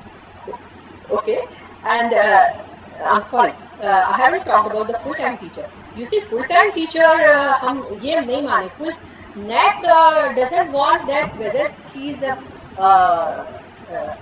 means regular employee or not. A teacher employed for at least 90% of normal or number of hours of work for a full-time teacher or a complete academic year is classified as full-time teacher। वो नहीं बोल रहे हैं कि आपने permanent हो या temporary हो, वो बोल रहे हैं full-time। तो आप full-time teacher कोई भी रख सकते हैं। NAAC is not concerned about permanent or temporary or ad hoc or contractual basis. Okay, only contributory and part-time teachers cannot be considered. Okay, जो part-time और contributory है वो नहीं consider होंगे। Okay, otherwise other teachers, those who are taking the complete course and more than 90% course, can be taken as full-time teaching. Okay, now let's talk about the third one. Okay, teaching learning process. Here in teaching learning process you have 20 weightage for university and 50 for UG and PG, and you have here metrics, 3 questions to answer, 2 qualitative metric and 1 quantitative metric. The marks are marked that way. The weightage points are also given there. Qualitative metric 20 and 15, and for quantitative 15 weightage points. So let us proceed. Let's see क्या हमको देना है teaching learning process में। Teaching learning process में हमको diversity of learners पर focus करना है, in respect of their background, ability and other personal attributes which will influence the extent of their learning. Okay, the teaching learning modalities of the institution are rendered to be relevant for the learner group. The learner-centered education through appropriate methodology such as participative learning, experiential learning, and collaborative learning mode, and facilitate effective learning of late. Digital resources also for learning has become, of course, the talk of the day. It's available, that makes learning more individualized, creative, and dynamic. Quality of learning provided in the institution depends largely on teachers' readiness to draw upon such recently available technology. Okay, and supports supports also the other things as well, where you have the learning resources to develop such, with the learning resources to enrich teaching learning, on teachers familiarity with learning management system. अभी आजकल बहुत बात करते हैं हम learning management system की।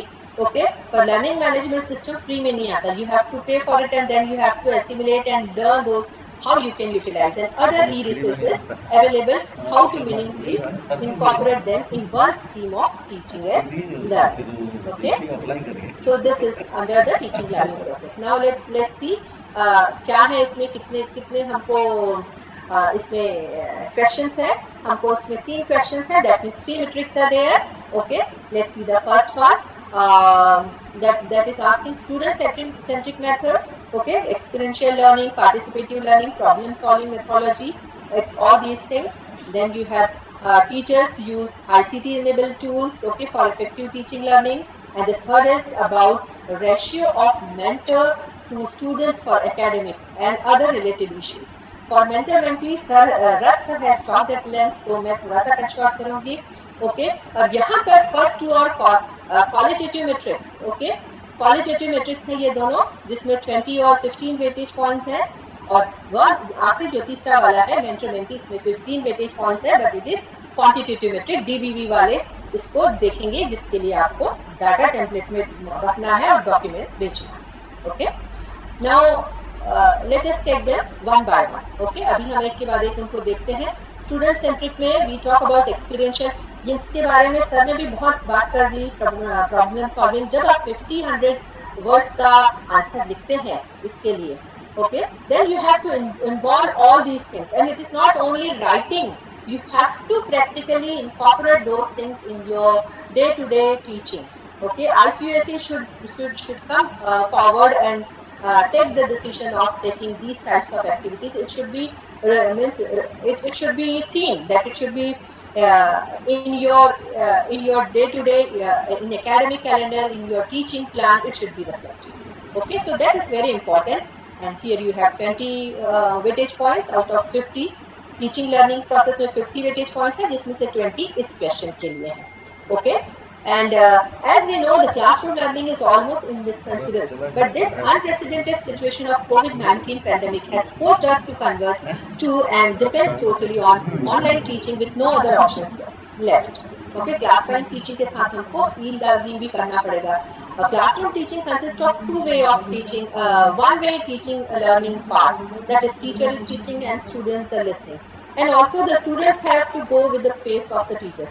Student को teacher के पेस के साथ जाना पड़ता है. कुछ समझ में यहाँ पर एडवांस लर्नर स्लो लर्नर्स का प्रॉब्लम जरूर आता है. कुछ सामने के बच्चे समझते हैं और पीछे के बच्चे नहीं समझते हैं.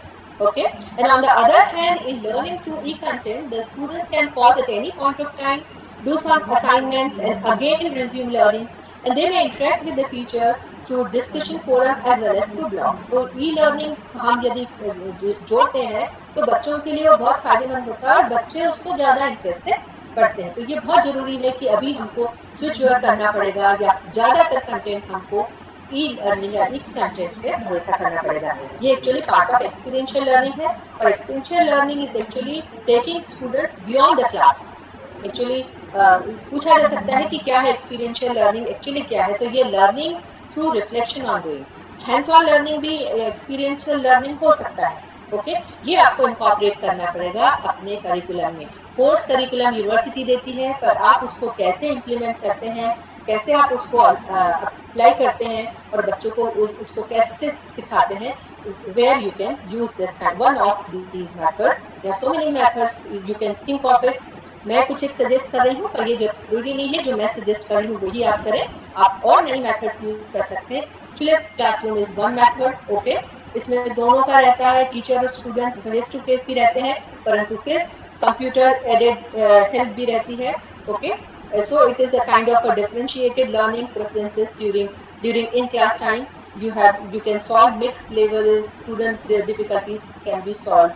Okay, so another is blended learning. In blended learning, this is a model given by a college. ये NAAC के टीम के इसमें SSR में ये मॉडल एक कॉलेज ने दिया है, इसमें face to face delivery, then directed study plus traditional delivery, okay, model, and online.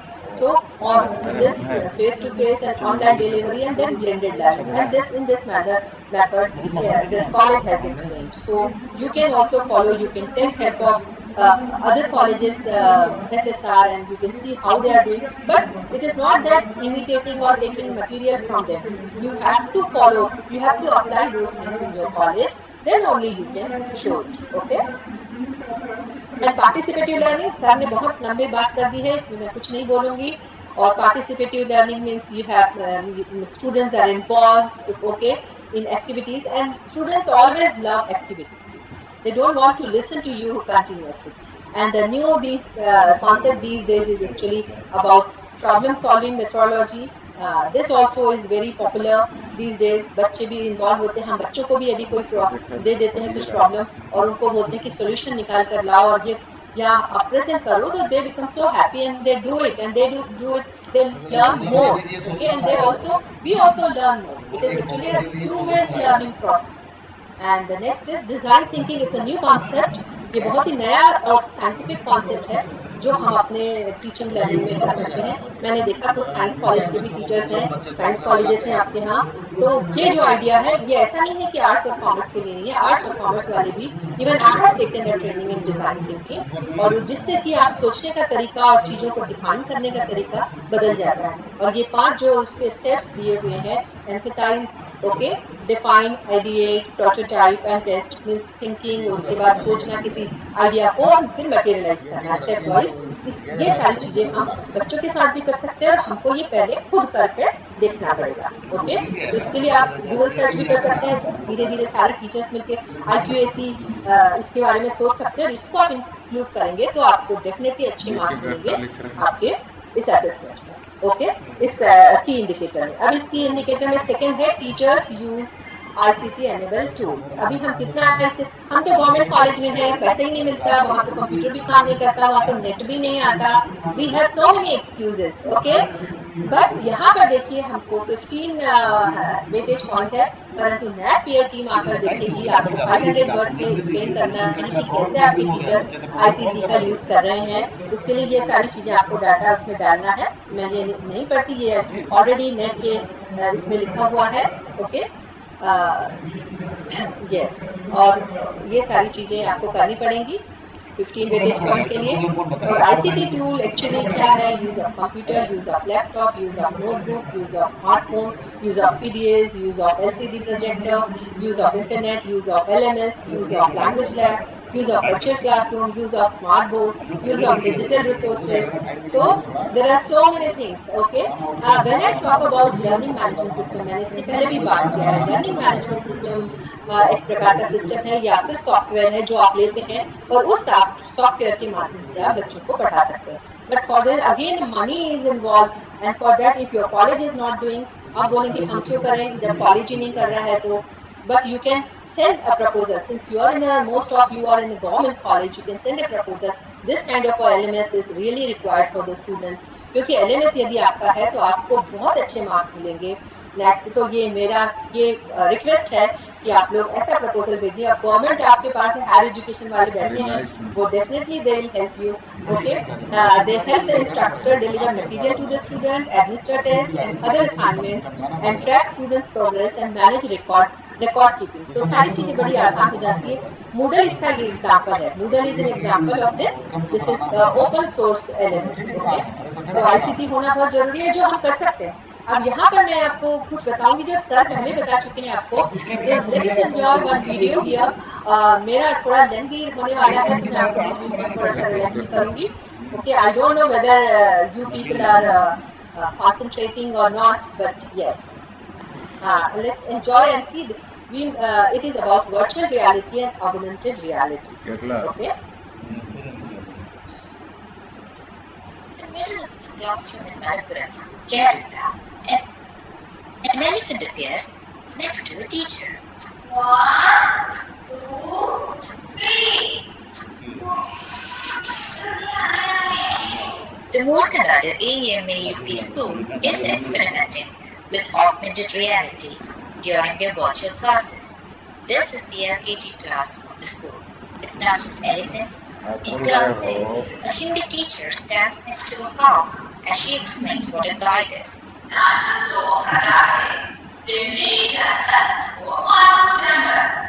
For class 5 students of social sciences, an artificially created solar system revolves in the classroom. आपके department में पूछ रहा है English में।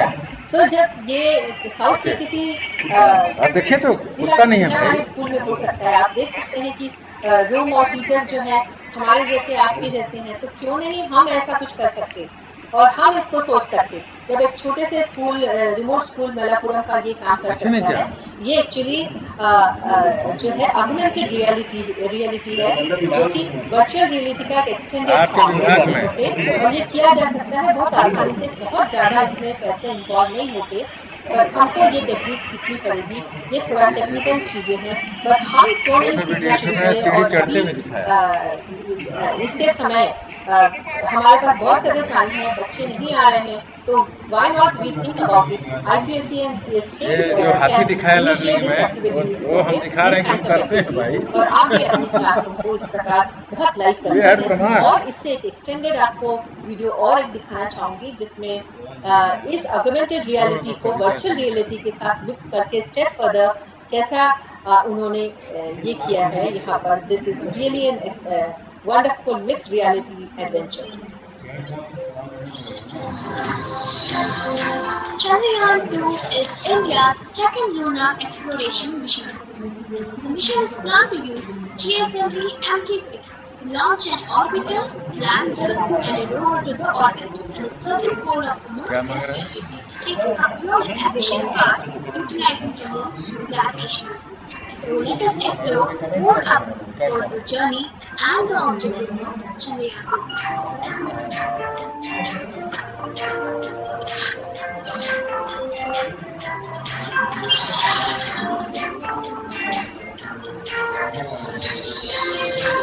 क्या comment में क्या दे रहे हैं? Yes, this is not something which we cannot do. We can also do it. We should think in this line, and there are so many people, of course, interested teachers, those who can go in for this kind of thing. एक और video में दिखाना चाहूंगी जो बहुत ही interesting है, और यदि टाइम कम है तो नहीं दिखाती मैं। Please respond my toast master, please respond if because the time is running out. How much time I have? Actually, I'm in the middle of my presentation. Since I'm not getting any response, कोई है भी नहीं या फिर मैं अकेले ही बात कर रही हूँ? नहीं है मैम, आप कंटिन्यू करिए। ये मैं शेयर करती हूँ आपसे, आप लोग जरूर एंजॉय करेंगे इसको भी। Okay, this is an example of virtual augmented reality, mixed reality.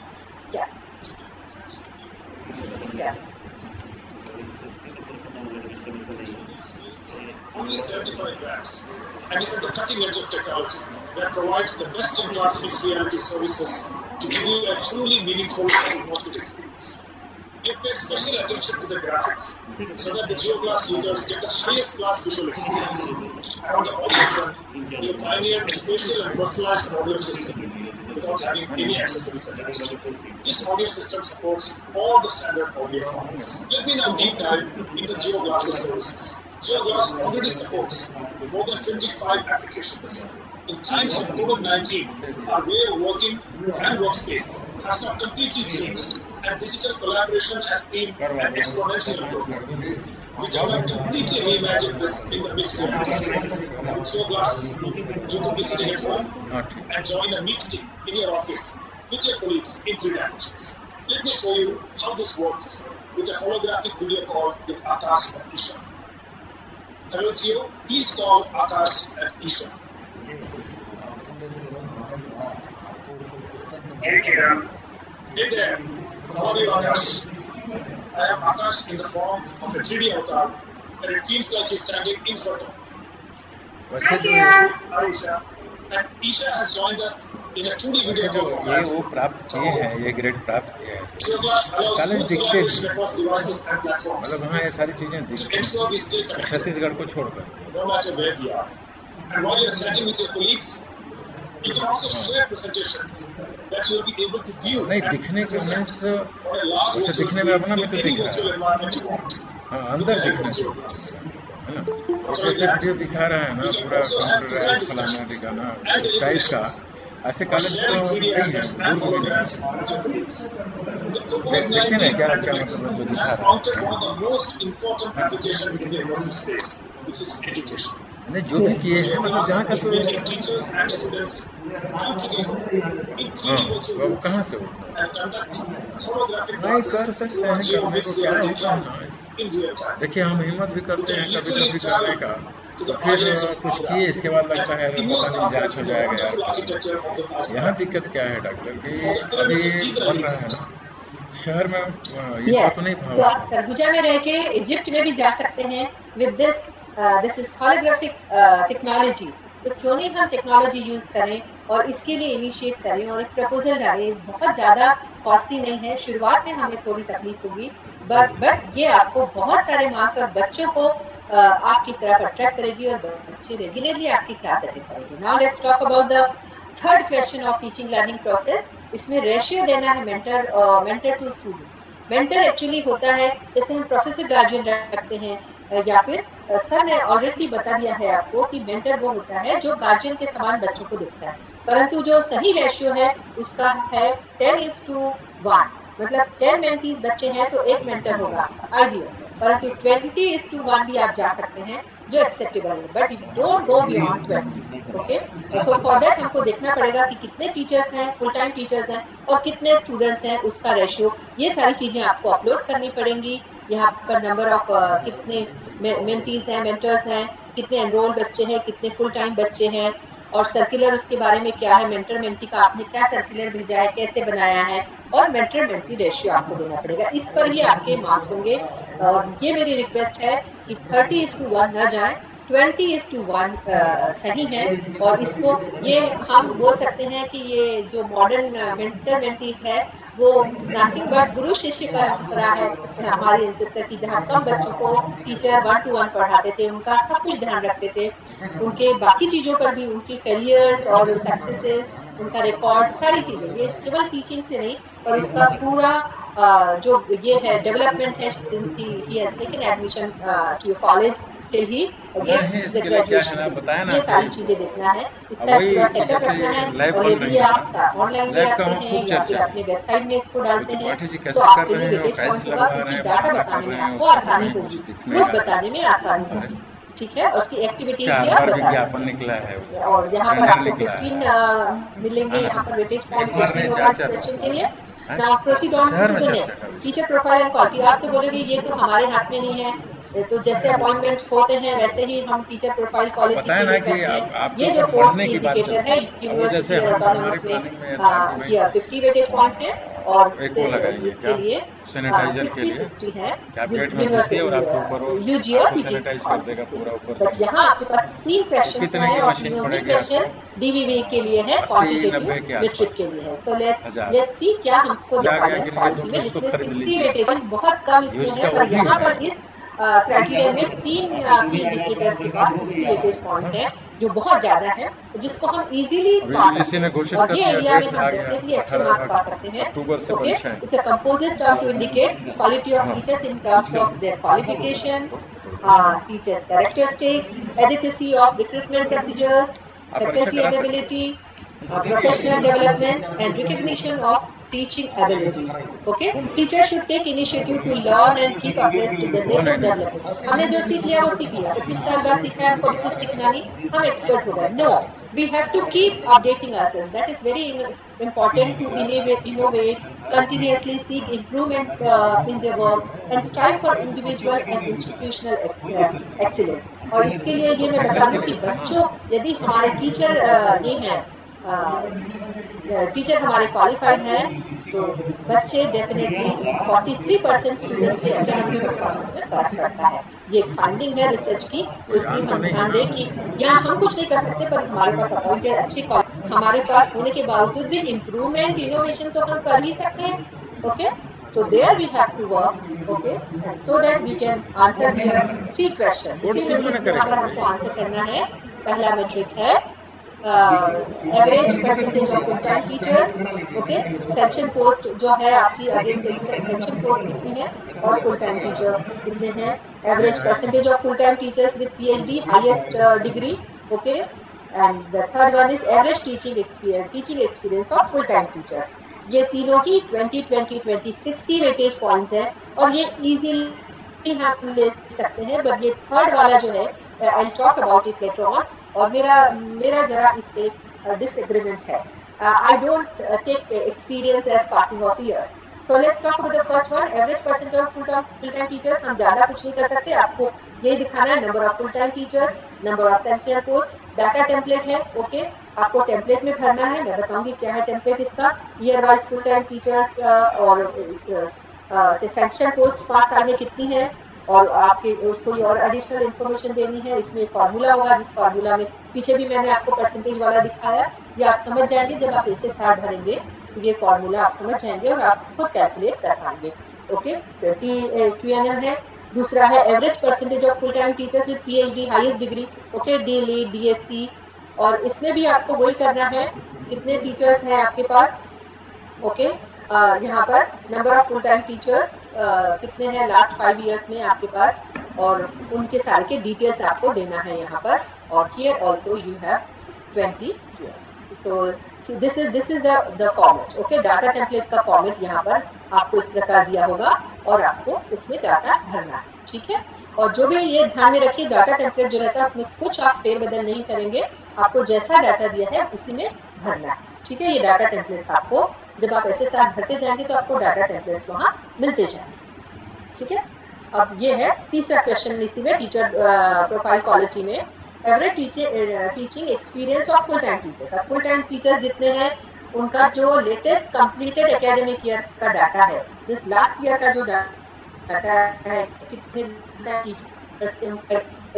Experience था, टीचिंग एक्सपीरियंस, उस पर ये डिपेंड करता है। यहाँ पर भी हम कुछ नहीं कर सकते, कभी कभी कोई टीचर रिटायर हो जाते हैं, 2 या 3 टीचर किसी कॉलेज के, तो वो टीचिंग एक्सपीरियंस नीचे चला जाता है, तो इसलिए मैं इस मेट्रिक से बड़ी खफा हूँ। और कभी कभी जो टीचर्स रहते हैं, जो यंग टीचर्स है, वो अच्छा परफॉर्म करते हैं, पर यहाँ पर एक्सपीरियंस को वेटेज दिया गया है, ठीक है। और यहाँ ये सारी चीजें आपको भरनी है, उनका डेसिग्नेशन, डिपार्टमेंट, पैन जो भी है, और यहाँ पर एक फॉर्मूला है जिसको आपको फॉलो करना है। यहाँ फिर से यहाँ पर 20 वेटेज पॉइंट है, ओके। सो जितने फुल टाइम टीचर्स हैं उनका लास्ट ईयर का जो जितने भी हैं उनका टीचिंग एक्सपीरियंस आपको करना पड़ेगा, और sum total of teaching experience, okay, divided by number of full time teachers. Means 15 teachers हैं परंतु उन्होंने 100 साल काम किया है, तो आप देख लीजिए 15 से 100, इसके लिए बेंच मार्क क्या है मुझे नहीं पता, पर ज्यादा ये होगा कि ज्यादा जितने एक्सपीरियंस टीचिंग एक्सपीरियंस ज्यादा होगा उतना ज्यादा आपको यहाँ पर वेटेज मिलेगा, मार्क्स मिलेंगे। ये आपका डाटा टेम्पलेट है, यहाँ पर डाटा टेम्पलेट में ये चीजें आपको भरनी पड़ेंगी उनके, ठीक है। और लेट अस प्रोसीड। अभी हम देखते हैं the fifth one, evaluation process and reforms, okay. Evaluation process और रिफॉर्म्स में university has 40, then 50 for autonomous and 30 for UG PG colleges. Here you have again 2 qualitative metrics, that is NAAC peer team will see, and you have to answer it 500 word descriptive type questions जिनको मैं बोलती हूँ, okay. और यहाँ पर आपको इनमें क्या आंसर करना है, क्या कवर होगा। इवैल्यूएशन प्रोसेस और रिफॉर्म्स में 30 वेटेज पॉइंट ज्यादा नहीं है, और यहाँ पर आपको it will look into the issues related to assessment of teaching, learning, and evaluation process and reforms. Then to increase the efficiency and effectiveness of the system. Okay, one of the purposes of the evaluation is to provide development-inducing feedback. Okay, the qualitative dimension of evaluation is in its use for enhancing the competence of students. Innovative evaluation process is to gauge the knowledge and skill acquired at various levels of the programs. Okay, these specifications are stated as PSOs and COs. Sir ने PSO और COs बहुत detail में कर दिया है, okay. The quality of assessment process in HEI depend on how well the examination system actually test the PSO. हमारी जो examination system है ना, वो कैसे ये PSO और CO आउट जो है कोर्स आउटकम और प्रोग्राम स्पेसिफिक आउटकम को टेस्ट करती है, okay. Quality of questions, extent of transparency in the system. So सारी ये चीजें यहाँ पर आती हैं। Let's see how it is done, okay. हमारे कुछ 2 क्वेश्चंस हैं इसकी इंडिकेटर में, इवैल्यूएशन प्रोसेस जो कि 5वां हमारा की इंडिकेटर्स में 2 क्वेश्चंस हैं। चलो हम बात करते हैं दोनों क्वेश्चंस की। Mechanism of internal assessment. Internal assessment एक होता है एक्सटर्नल जो यूनिवर्सिटी कंडक्ट करती है, इजंट इट। जो ऑटोनोमस है यूनिवर्सिटी है वो तो अपनी खुद कंडक्ट करती है फाइनल एग्जाम, ओके। पर हम एक इंटरनल असेसमेंट करते हैं बच्चों का, कैसे करते हैं, पीरियोडिक होता है, यूनिट टेस्ट रहती है, ओके, या होम एग्जाम्स रहती हैं। ये मैकेनिज्म हमको बताना पड़ेगा उनको कि क्या है हमारा मैकेनिज्म, कितना ये ट्रांसपेरेंट है, हम किस किस सिस्टम से काम करते हैं, ये ट्रांसपेरेंट और रोबस्ट है कि नहीं। और दूसरा है इसमें mechanism deals with internal examination related grievances. अब यहाँ पर वो इंटरनल एग्जाम में टीचर ने पार्शियलिटी कर दी, किसी को ज्यादा मार्क्स दे दिए, किसी को कम दिए, किसी के क्वेश्चन का आंसर चेक नहीं किया, ओके फेल कर दिया, तो कोई भी ग्रीवियंसेस है उसमें यहाँ पर उसमें आपको मार्क्स मिलेंगे। Should be transparent, time bound and efficient. अब ये कैसा सिस्टम में करेंगे ये हम आगे देखेंगे। ये क्वालिटेटिव मैट्रिक्स है, नेट पीयर टीम इन दोनों की परेड लेगी, दैट मीन्स दोनों को देखेगी, और 15 वेटेज पॉइंट्स दोनों में ही है। ओके, इसके लिए आपको दोनों में ही 500 वर्ड के डिस्क्रिप्टिव आंसर लिखने पड़ेंगे, ठीक है। और देखते हैं एक के बाद एक।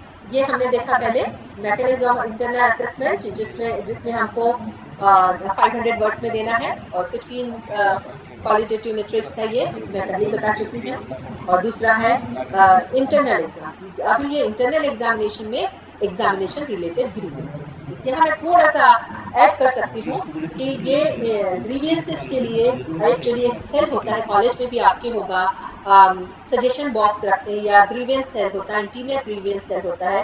तो एग्जाम रिलेटेड जो ग्रीवियंस है उसके लिए आप एक इवन ये भी कर सकते हैं, उनका फीडबैक भी ले सकते हैं आफ्टर एग्जामिनेशन, ताकि वो आए। परंतु ये सब ट्रांसपेरेंट होना चाहिए, डॉक्यूमेंटेड होना चाहिए। नेट पीयर टीम भी आकर देखेगी, पर नेट पीयर टीम को आप डॉक्यूमेंटेशन ज्यादा नहीं देखेगी, वो देखेगी इन रियलिटी आपने उसमें क्या किया है, ठीक है। आप इंटरनल एग्जाम का उसका रिकॉर्ड कैसे रखा है, और बच्चों को यदि कोई प्रॉब्लम्स है तो वो कैसे सॉल्व किया है, ये आपको इसमें देखना पड़ेगा, ठीक है। और इसमें 15 वेटेज पॉइंट है इक्वली, तो 13 हो गए दोनों क्वेश्चंस में, 15-15। Okay, it's completely net peer team. Okay, और ये एक इंटरनल असेसमेंट का फिर से एग्जामिनेशन है, ये एग्जाम्पल है, आई am sorry. Or this example, you will definitely love to see it. I'm really sorry that I'm taking your time. We take you out to the gallery where we have an exhibition going on. There are portraits of individuals who can be rightfully and justifiably be called the builders of modern India. We'll ask you to identify them and write down their names on the sheet of paper.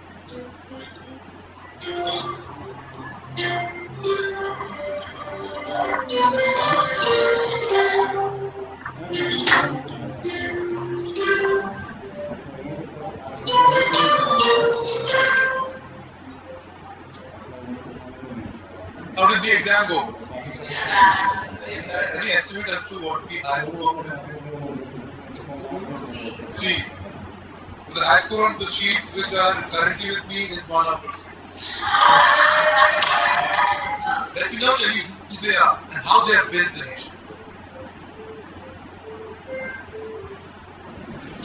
This is the builder of India's nuclear program. And you guess this is Dr. Homi Jahangir Babu. The builder of India's space program, Vikram Sarabhai. The builder of India's phenomenal hockey triumphs, Dhyan Chand. The builder in so many ways of India's film industry, Shri Dada Saheb Phalke. The builder of India's green revolution, Shri N.S. Swaminathan. And the builder of India's statistical institutes, P.C. Mahalanobis. Isn't it surprising that most of them aren't remembered today? I was kind of ashamed of myself, and I was like just waiting to go back and know more about them. I was really like, after the exam, I was quite disturbed because I couldn't get it. The pictures. Everyone knows about them, but somewhere their memories are obscure.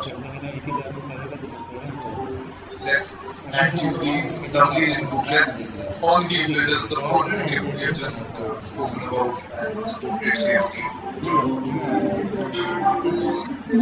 इसमें आपने 4 चीजें देखी। जब उन्होंने exam assessment किया तो उन्होंने उनको जाने दिया और ऑब्जर्व करने दिया, पार्टिसिपेटरी था। उसके बाद जब उन्होंने एग्जाम की, जो कि बहुत 6 में से एक ही मार्क किसी को मिले और उन्होंने नहीं पहचान पाए, उन्होंने रिजल्ट दिखाने के बाद उनका फीडबैक लिया कि उनको कैसा लग रहा है, उनको कैसा महसूस हो रहा है, और उन्होंने एडिशनल डाटा प्रोवाइड किया जिससे वो ज्यादा जान सके, because they are interested to know. इस प्रकार एग्जाम लेके पहले मोटिवेट करें और उनको ज्यादा जानने के लिए हम फिर ये कर सकते हैं। This is one type of internal examination. देखिए, सारे तो कभी कभी बच्चे रहते हैं और बहुत बदमाशी करते हैं। मैंने ये ऐड किया है इसलिए, ये हिंदी में है, प्रत्यायवाची शब्द लिखो, जो कभी ना मरे, साउथ का हीरो, जो कभी ना दिखे, मिस्टर इंडिया, जिसका कोई अंत ना हो, मेरी माँ का भाषण, क्वाइट इनोवेटिव, सदा झूठ बोलने वाला नेता, जो कभी ना हारे, छोटा भी, आकाश चूमने वाला हेलीकॉप्टर, शायद गगन चुंबी होता है ये, जो हाल ही में मरा हो, ये जब पेपर लिया तब श्रीदेवी मरी थी, तो उन्होंने लिखा हाल ही में मरा था श्रीदेवी, यदि अभी लिखते तो सुशांत सिंह राजपूत। तो हमारे बच्चे, देखिए बच्चे ने गलत लिखा है, but he is quite innovative है। हमको उसकी पोटेंशियल और क्षमता पहचानना पड़ेगा कि वो कितना क्रिएटिव है। This we have to teach our students to create, to innovate, to think. उनको याद करने के लिए हमको नहीं बताना, जैसे कुछ और एग्जाम्पल के साथ आप इसको एंजॉय करें। Expand a plus b square कैसे एक्सपेंड करना है इसको, तो इन्होंने एक्सपेंड किया है 1 2 3 4, और टीचर ने उसको मिलने के लिए बुलाया है, बात किया है। और here also circle the smallest number. अब स्मॉलेस्ट नंबर को इन्होंने दिया है, पर ये 1 2 3 तो सबसे स्मॉलेस्ट है। बच्चा कितना होशियार है, child is still confused why he got 0। तो ऐसे कुछ एग्जाम्पल्स कहते हैं। एक और एग्जाम्पल है यहाँ पर, मॉस्किटो साइकिल ड्रॉ करने के लिए क्या है, तो now here mosquito on the bicycle he has drawn and he has got 9 marks out of 10। तो ऐसे भी कुछ इनोवेटिव रहते हैं चिल्ड्रन। हमको ये मेंटर मेंटी इसमें कॉन्सेप्ट में इनकी क्षमता को पहचानना है और उसको फिर उजागर करना है। If any dancer boy is there and he is very poor in performing, but we can do, okay, we can train. Here it is, यहाँ फाइंड एक्स है, तो इसने एक्स बोला, यहाँ तो लिखा हुआ है एक्स, आपको ये हमने फाइंड कर दिया। तो in this manner they have solve their problem. So let us proceed to the next one, okay, that is evaluation student performance and learning outcome. I will not take much of your time, 30, 50, 60, 60 for UGPG colleges. यहाँ 3 question हैं आपको, 15 के 2 college creative matrix है, 1 quantitative metric, 30 marks का है। यहाँ पर एक ध्यान रखिए, 30 मार्क्स का 30 मेट्रिक पॉइंट का अभी तक कोई भी क्वेश्चन नहीं है। So this is student performance and learning outcome is very important. S sir ने कहा कि अभी जो फोकस है हमारा वो ओबी पे है, ओके, आउटकम बेस्ड एजुकेशन पे है, ओके। तो लर्निंग आउटकम, ये आउटकम बेस्ड एजुकेशन है क्या, ओके। पर पहले हम देखते हैं कि हमको इसमें क्या करना है, student performance and learning outcome में क्या करना है। यहाँ पर real test of the extent to which learning and teaching has been effective, okay, is reflected. First, the student performance in the examination, okay, student performance is seen as the realization of their learning outcome, okay।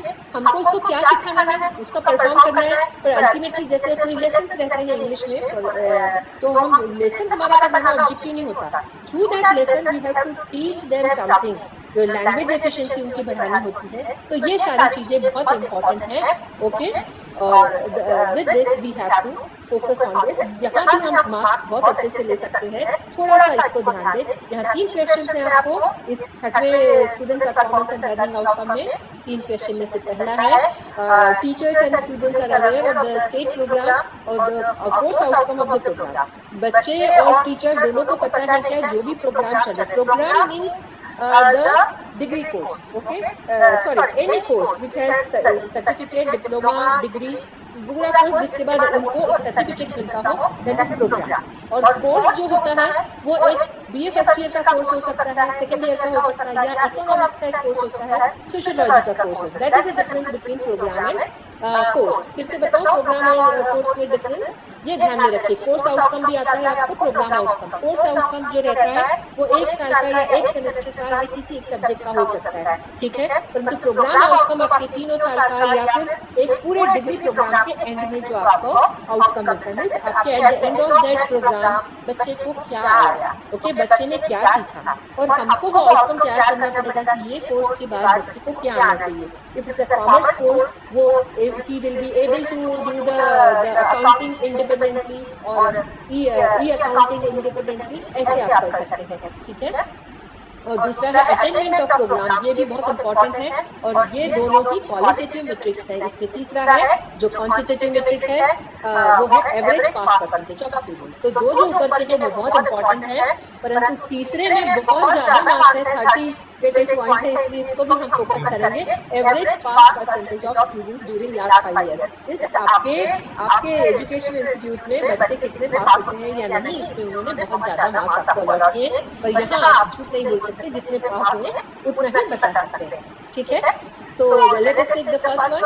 Okay, course outcome यहाँ पर for all the programmes आपको दिखाना है। कैसे दिखाएंगे कि course outcome क्या है सारे प्रोग्राम्स का, ये आप वेबसाइट पे डालना पड़ेगा आपको, हर विषय का, हर सब्जेक्ट का, और साथ ही साथ कोर्स का आउटकम भी आपको वेबसाइट पे डालना जरूरी है। इट इज मैंडेटरी, आपको डालना पड़ेगा। यदि यूनिवर्सिटी ने किसी सब्जेक्ट का कोर्स आउटकम दिया हुआ है, प्रोग्राम आउटकम दिया है, तो आप वो करें। क्या जैसा कि रथ सर बोल रहे थे कि आप एक मीटिंग लीजिए, आप ही बनाइए, पर it's really challenging, it's not very easy, पर ये आप कर सकते हैं। ऐसा है कि ऐसा नहीं है कि आप नहीं कर सकते, but you have to sit and do that. And I know you most of you must be doing it. मैं सभी को अंडरएस्टिमेट नहीं कर सकती, they will be knowing more than what I M.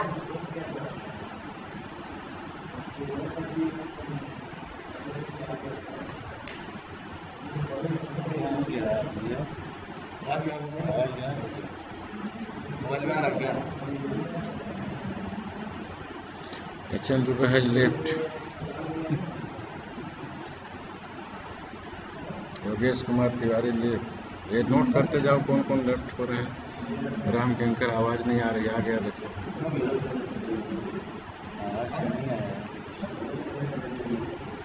तो दोनों जन लेफ्ट हो रहे हैं वाला।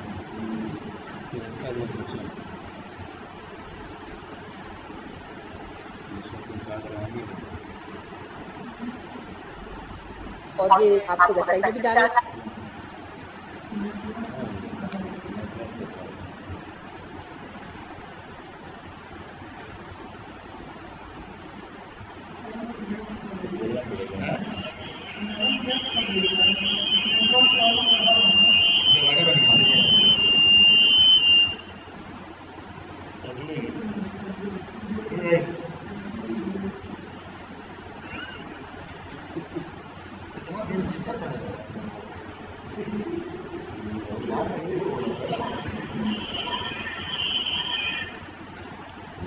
तो देख रहे घर में बैठा है।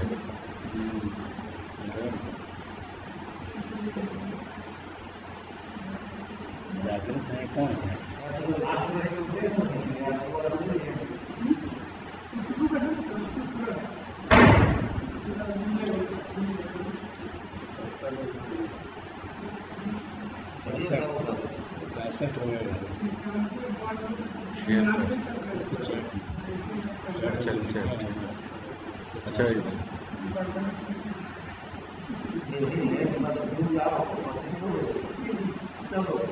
हेलो, आवाज नहीं आ रही। हेलो, अच्छा हेलो, क्या आप सुन पा रही हैं मैम? हेलो,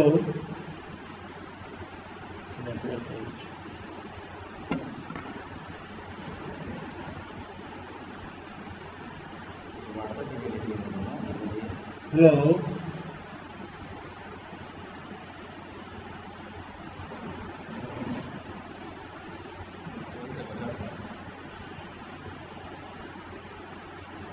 बढ़िया चल रहा था आखिरी तक।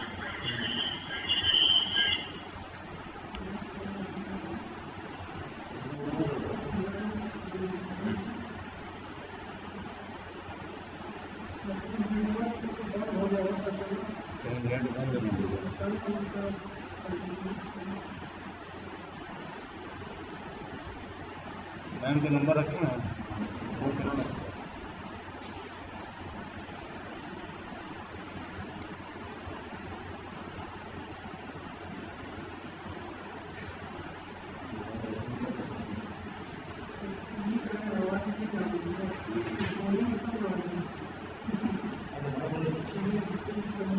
लिख रहा है कि आवाज नहीं आ रही, ये नहीं आ रहा।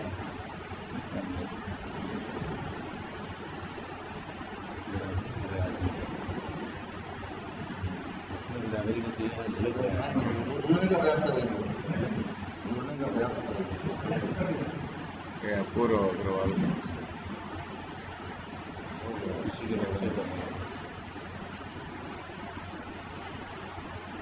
ठीक है सर, बहुत ठीक है, बहुत अच्छा किया।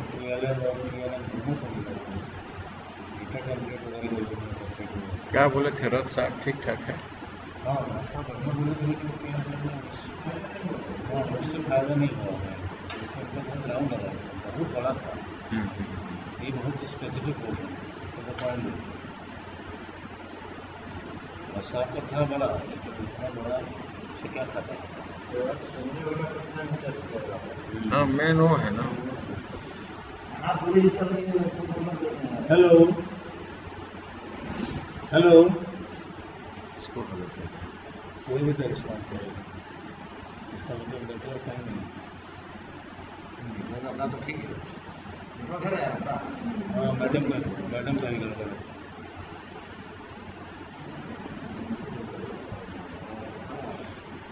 मैडम के साथ नेटवर्क इशू है, कृपया धैर्य बनाए रखें। जैसे ही मैडम जुड़ती हैं तो बचे हुए जो QLM, QNM और डेटा की जानकारी है वो मैडम अभी आपको देंगी, तो धैर्य बनाए रखें, छोड़े नहीं। संख्या हम लोग की घट रही है क्रमशः, तो आपको सारी जो एक ही 2 पॉइंट बचे हैं जिनमें आपको कुछ QLMs हैं, कुछ QNMs हैं और डेटा टेम्पलेट है, तो मैडम ने बहुत ही इंटरेस्टिंग तरीके से बताया है हम लोगों को।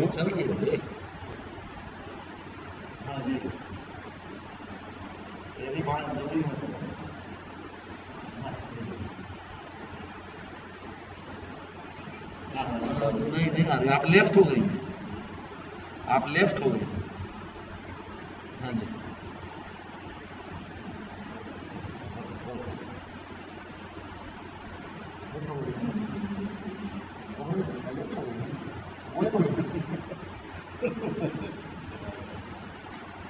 नहीं चलता है ना सामने वाला। उसमें क्या करते हैं ना कि जो लिख रहे हैं बोलते तो शायद वहाँ आवाज़ जाए, और आवाज़ भी नहीं जाती। लेफ्ट है तो आवाज़ कहाँ से जाएगी? देखते रहना आएगा तो उनको जोड़ना पड़ेगा ना। प्रिंसिपल गवर्नमेंट कॉलेज आ गए ज्योति।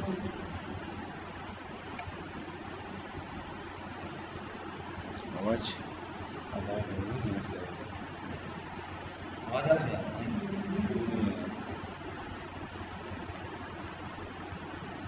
बोले क्या? मैडम आपकी आवाज़ नहीं आ रही है, स्क्रीन शेयर हुआ है आपका।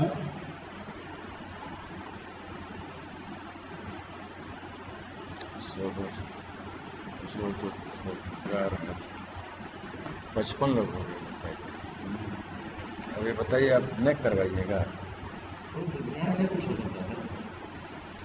55 लोग हो गए। हाँ सर लेफ्ट होते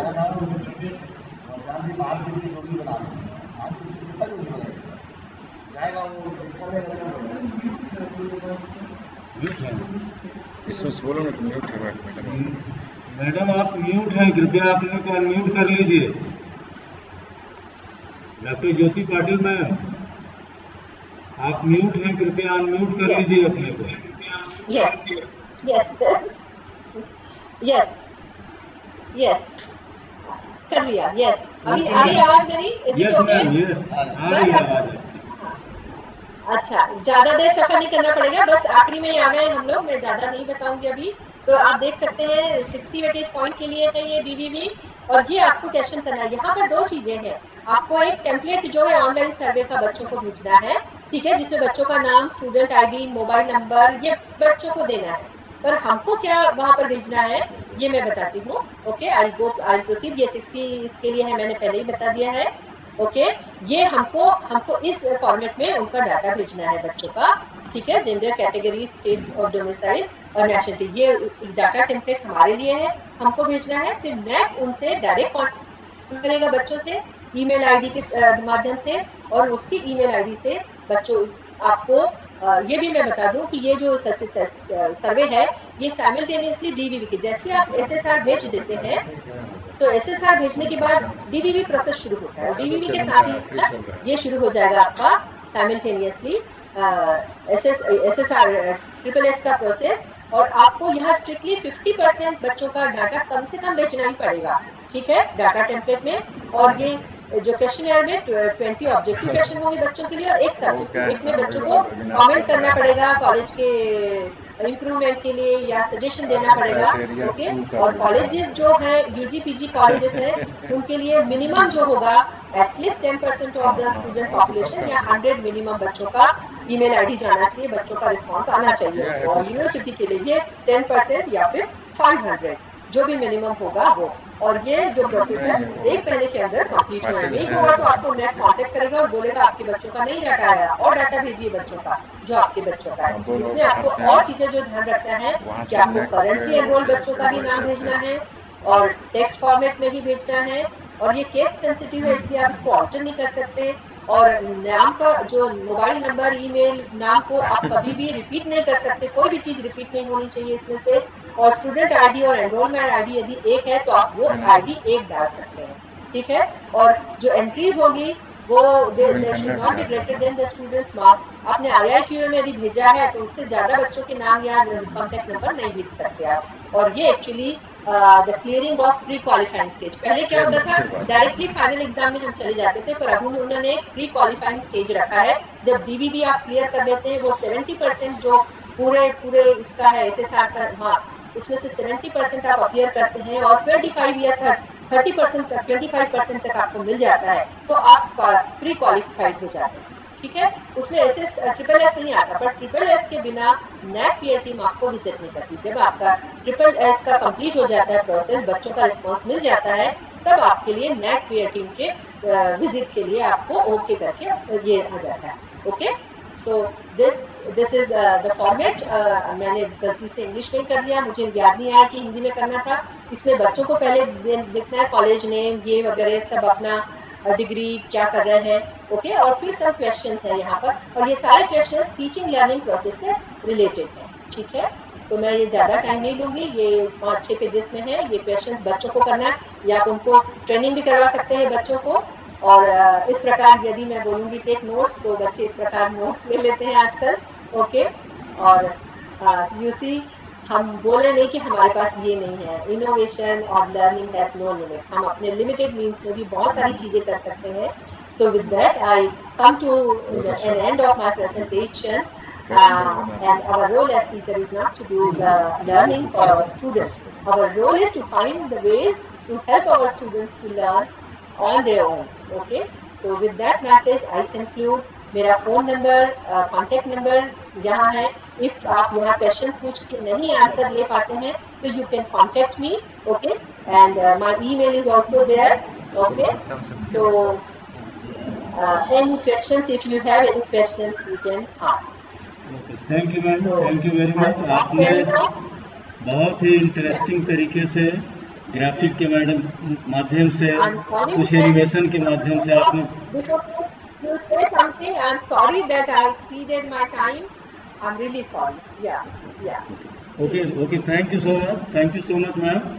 आपने बहुत ही रुचिकर तरीके से ग्राफिक के माध्यम से, एनिमेशन के माध्यम से, क्राइटेरिया 2 से जुड़े हुए जितने भी QLM डेटा टेम्पलेट थे उनकी जानकारी आपने प्रदान की है। निश्चित रूप से जितने भी प्रतिभागी हैं उनके पास ये बहुत ही प्रभावशाली तरीके से पहुंचा होगा, उनके लिए उपयोगी होगा।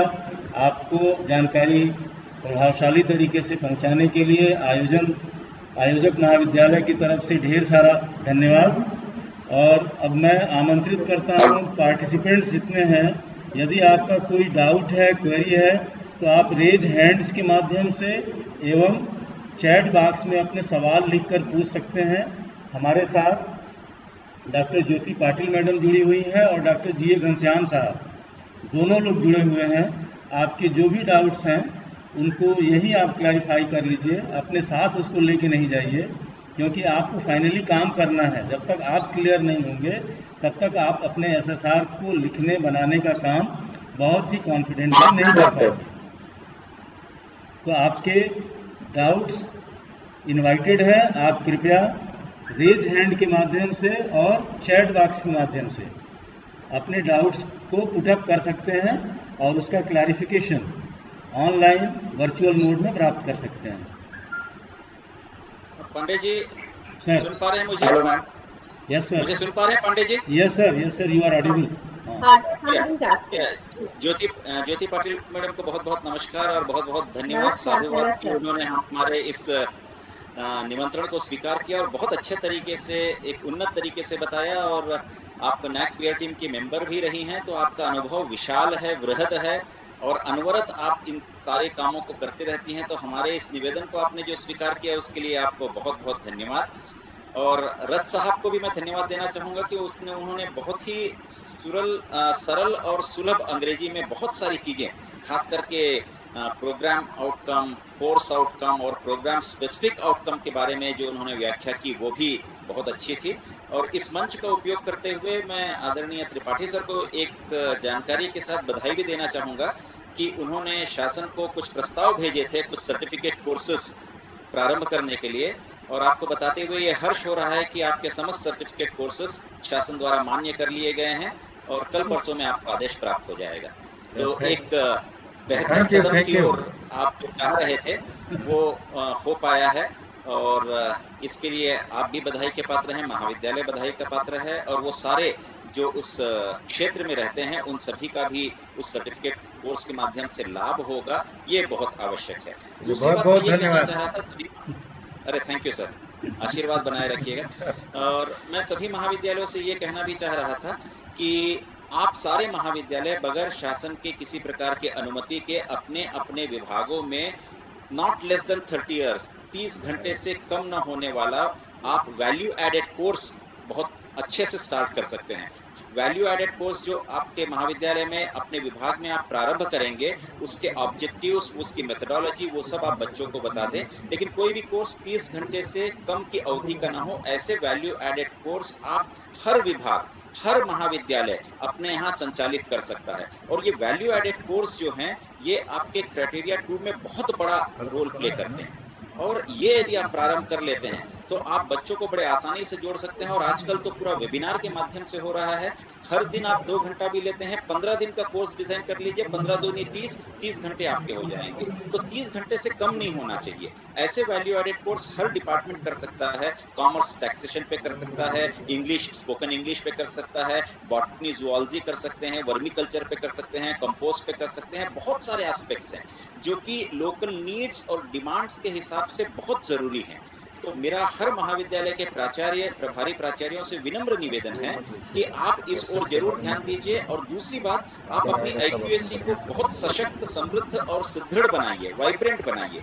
क्योंकि आईक्यूएससी जितनी अच्छी होगी, जितने इनोवेटिव मेजर्स वहां से आएंगे, उतनी अच्छी आपकी संस्था काम कर पाएगी। और माननीय त्रिपाठी सर से निवेदन है कि बहुत सारे महाविद्यालयों की आईक्यूएससी पुरानी ही चली आ रही है, नया उसमें नहीं हुआ है, कोऑर्डिनेटर भी बदलने की जरूरत है। आपसे निवेदन है कि उन सारे महाविद्यालयों से कहे कि नए कोऑर्डिनेटर के साथ आए, क्योंकि कोऑर्डिनेटर को 4-5 साल ऑलरेडी हो चुका है। तो नए कोऑर्डिनेटर आए तो नए कलेवर में महाविद्यालय नई अभिवृद्धि की ओर जाएगा। और प्रश्न आमंत्रित हैं। धन्यवाद। Thank you sir.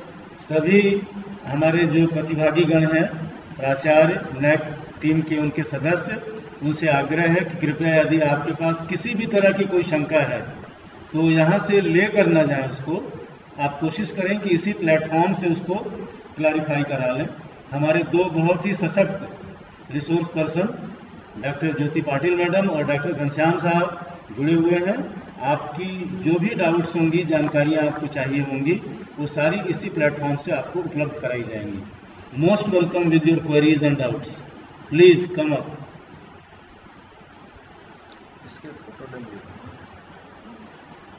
हेलो।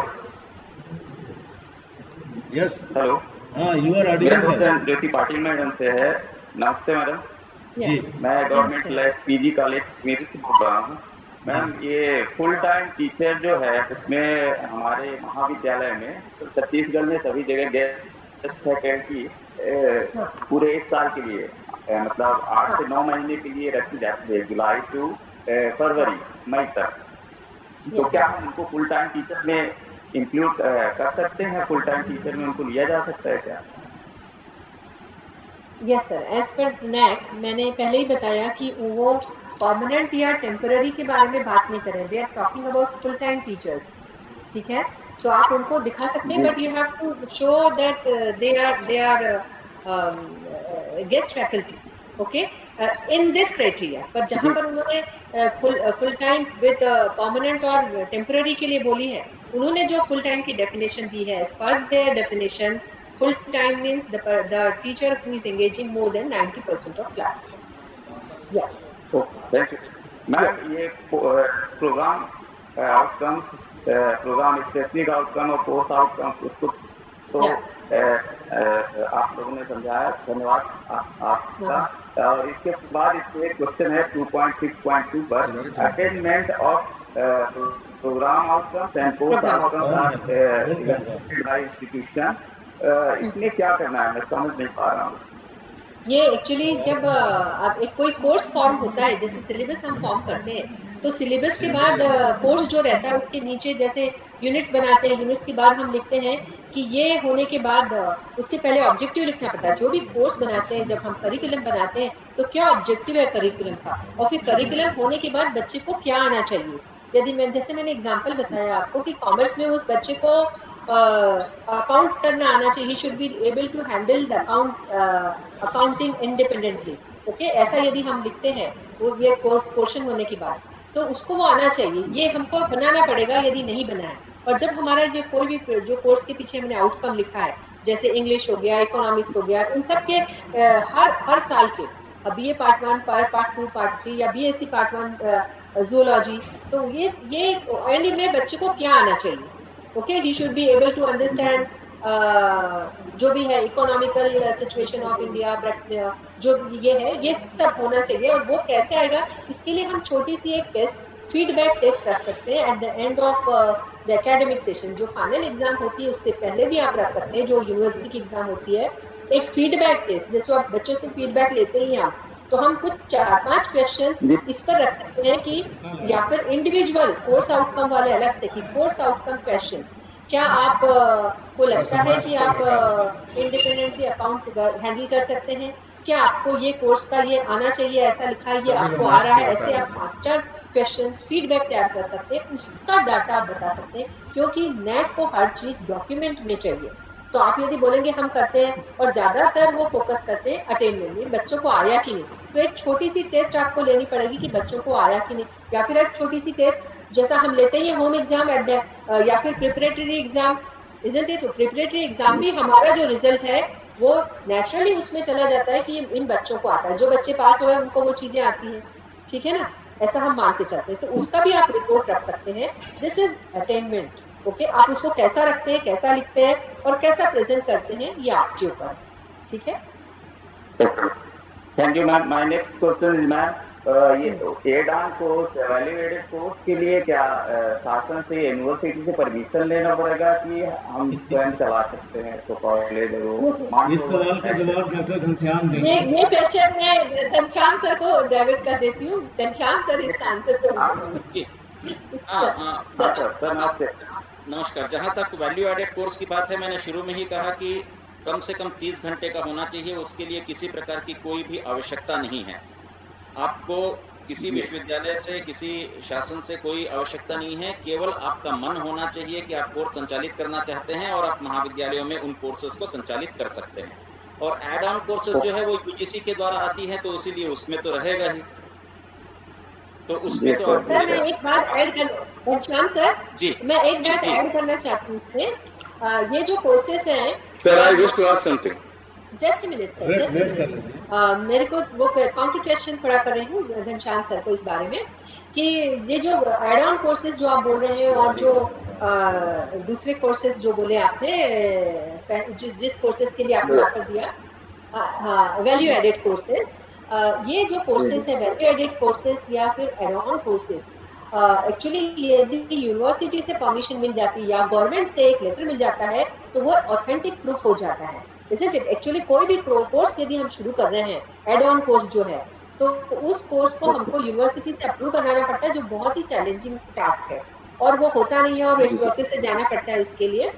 तो हम यदि हमारा स्टेट एजुकेशन डिपार्टमेंट या फिर यूनिवर्सिटी से हमको इस प्रकार का एक लेटर मिल जाता है कि ये कोर्सेज, वैल्यू एडेड कोर्सेज, ये कॉलेज चला रहा है, जो आपके यहाँ ज्यादातर गवर्नमेंट कॉलेजेस हैं, तो ये लेटर ऑब्टेन करना आसान रहेगा। और जो डीवीवी वाले जो है, जिनको कि बाकी कुछ समझ में नहीं आता, जो उनको नॉर्म्स दिए वही समझते हैं, तो उनको वो डॉक्यूमेंटेशन में फिर आपको अड़ाते हैं कि ये भाई इसका आपने कुछ डॉक्यूमेंटल प्रूफ नहीं दिया। ठीक है, ठीक है। Okay okay sir, okay sir. Okay ma'am, आइए, थैंक यू सर। या और कोई क्वेश्चन पूछ रहे Yes, थे? any more queries and questions? Hello, ma'am. हाँ, yes, Hello, ma'am. Yogesh, Hello, ma'am. हाँ जी, Yogesh Tiwari. Yeah, it's Dr. Yogesh Tiwari. Good afternoon, ma'am. Good afternoon, good afternoon. No, it's a matter of great pleasure for me that I have listened to you. Yes, you have to have Actually, ma'am, my wife is reverberating. Some technical problem is there. Okay. I request Dr. Pandey to get it resolved so that I can talk to respected madam without any interruption. Yes. Okay. Yes, Dr. Tiwari, you are welcome. You are most welcome You to are the audible. queries. Yeah. Thank you, sir. Thank you, sir. My first query is to both of you, ma'am. And that is, I could not understand the program's specific outcome. Okay. I wish some light could be thrown upon on this particular term, ma'am. Program specific outcome is actually program outcome only.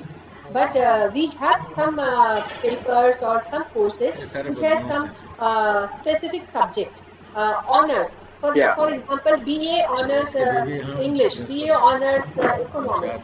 So when you have BSc microbiology, not general BSc but microbiology. So specific. So the outcome of these courses are called PSO, programme specific outcome. कुछ नहीं है, वही है, पर वो subject जो कि thrust area में है, तो स्पेशल थ्रस्ट एरिया का उनको क्या आना चाहिए, एडेड एक सब्जेक्ट उनको है ऑनर्स का, तो उनको ज्यादा आना चाहिए, तो उस आउटकम का आपको ये करना पड़ेगा, फोकस करना पड़ेगा। Yes, ma'am.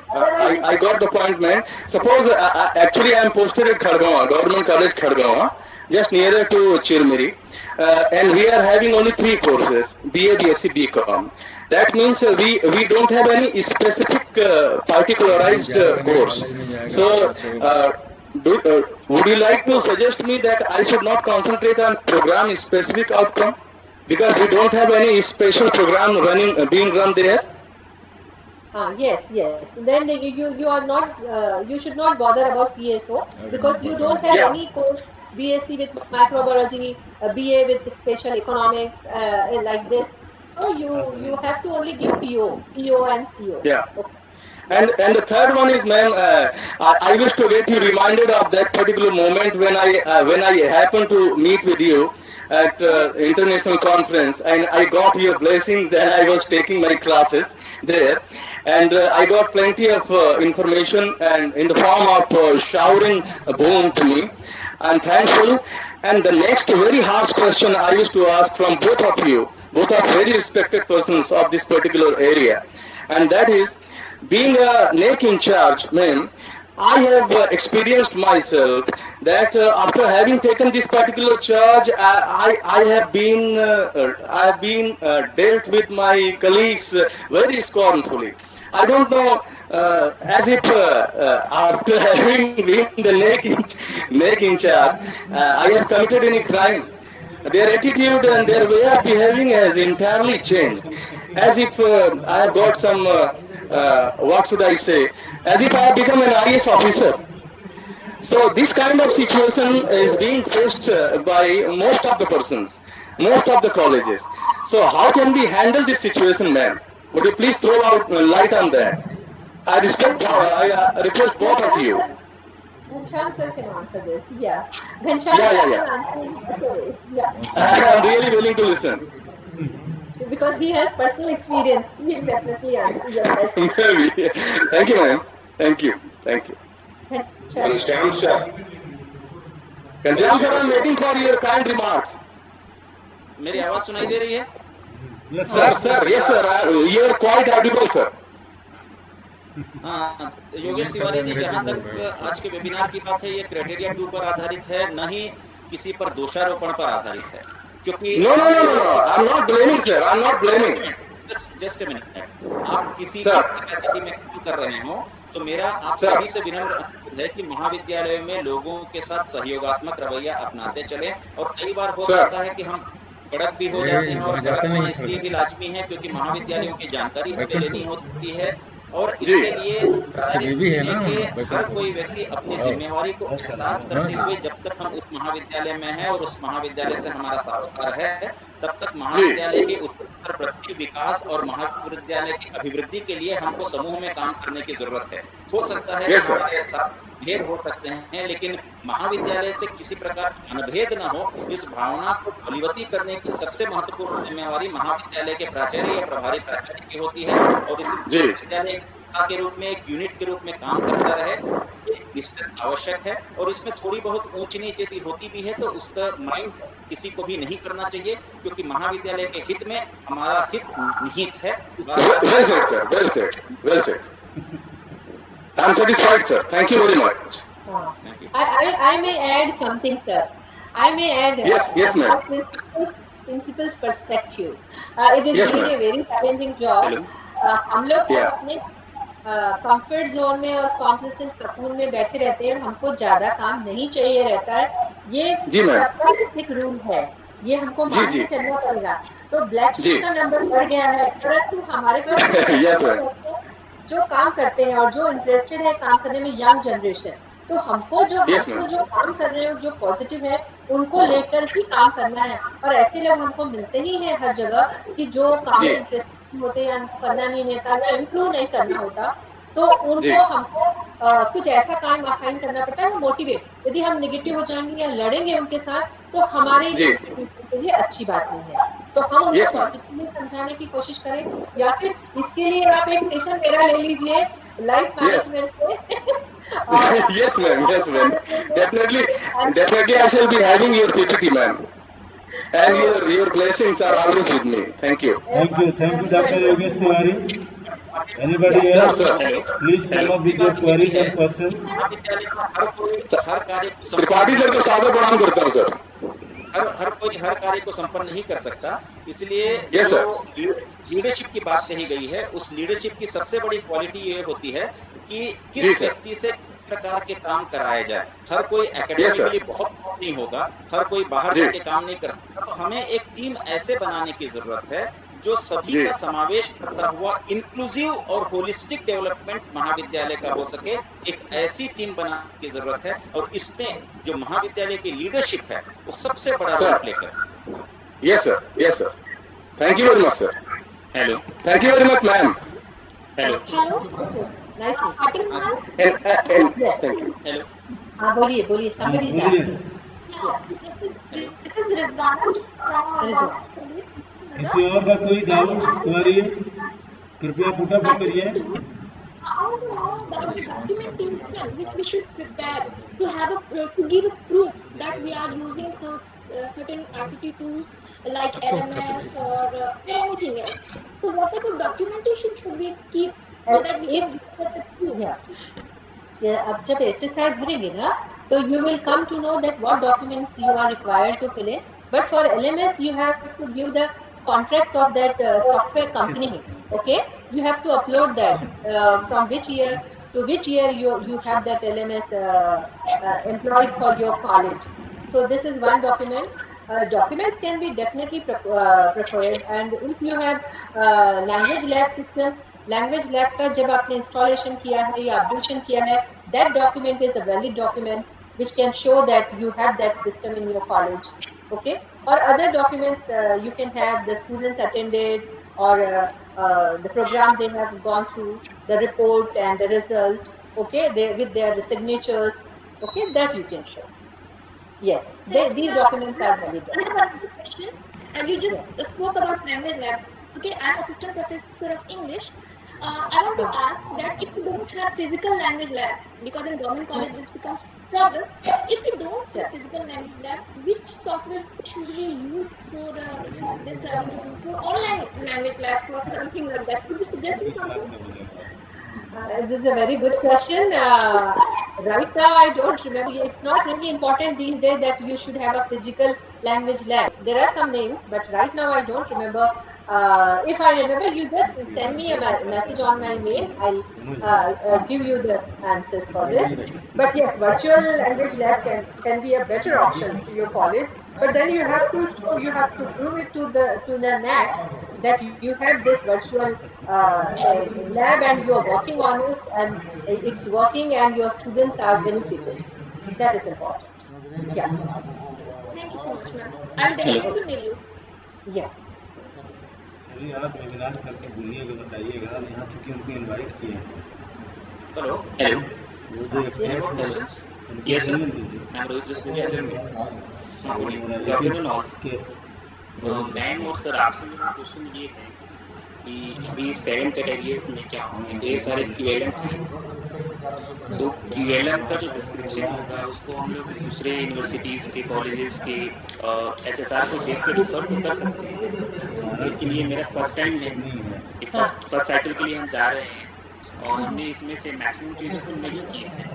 Classification of slow learner है, एडवांस लर्नर है, और ये इंस्टीट्यूट लेवल का कैलेंडर जो डिजाइन करना है, प्रिंट करना है, ये सारी चीज़ें तो हमने की नहीं। मेंटर मेंटी भी हमने डिसाइड नहीं किया, ये सब सारी चीज़ें तो की नहीं है। इसको हम लोग केवल में कैसे लिखेंगे, इसका डॉक्यूमेंटेशन कितने साल तक के लिए होना चाहिए, इसको कैसे करेंगे? ओके, मैं आंसर करूँ विशाल सर? ओके, आपका क्वेश्चन बिल्कुल सही है, पर जब आप SSR बनाते हैं, SSR is not only writing an exam, SSR is preparing for those things. So while preparing that SSR, whatever requirements are there, आप स्लो लर्नर और इसका जो है एडवांस लर्नर का एक बनाइए, उसको इम्प्लीमेंट कीजिए, ठीक है, आइडेंटिफाई करने का। तो अभी ये साल शुरू होने का करिकुलम डिजाइन और आप एकेडमिक कैलेंडर बनाइए इसी साल। जो नहीं किया है उसको पहले शुरू कीजिए, फिर ही आप जाइए NAAC असेसमेंट के लिए। थोड़ा समय रुक कर जाइए, क्योंकि आप बोल सकते हैं कि आप प्रोसेस में हैं, क्योंकि जब तक आप ये करेंगे नहीं तो आप तो मार्क्स कुछ मिलेंगे नहीं ना आपको, और फिर आपका वो पूरा फेल हो जाएगा। तो आपको कुछ ना कुछ चीजें जो है SSR में दी हुई उन चीजों को इनिशिएट करना पड़ेगा। NAAC के 3 स्टेप्स है, initiate, sustains and then you have to improve upon. Okay, तो आपको इनिशिएट करके जो शुरुआत करते हैं उसको सस्टेन करना पड़ेगा। ये सारी चीजें जो है जो वो बोल रहे हैं, तो आप नहीं है करके आप 0 लिख देंगे तो आपको मार्क्स ही नहीं मिलेंगे उसमें, और ये बहुत डिफिकल्ट हो जाएगा। तो आपको एक सिस्टम अब बनाना पड़ेगा, नहीं है तो, और आपको एक एकेडमिक कैलेंडर बनाना पड़ेगा, आपको एक वेबसाइट अच्छी रखनी पड़ेगी, वेबसाइट में ये सारी चीजें डालनी पड़ेगी। नहीं है तो आप अभी वेबसाइट के लिए बनाने के लिए शुरुआत कीजिए, क्योंकि जैसे कि NAAC में प्रोसेस में जाएंगे आपका वेबसाइट वो बार बार रेफर करेंगे, ठीक है, आपसे बार बार ये करेंगे और ये सारी चीजें देखेंगे, तो बहुत मुश्किल हो जाएगा। और घनश्याम सर इसमें और कुछ प्रकाश डाल सकते हैं जरूर आप। घनश्याम सर।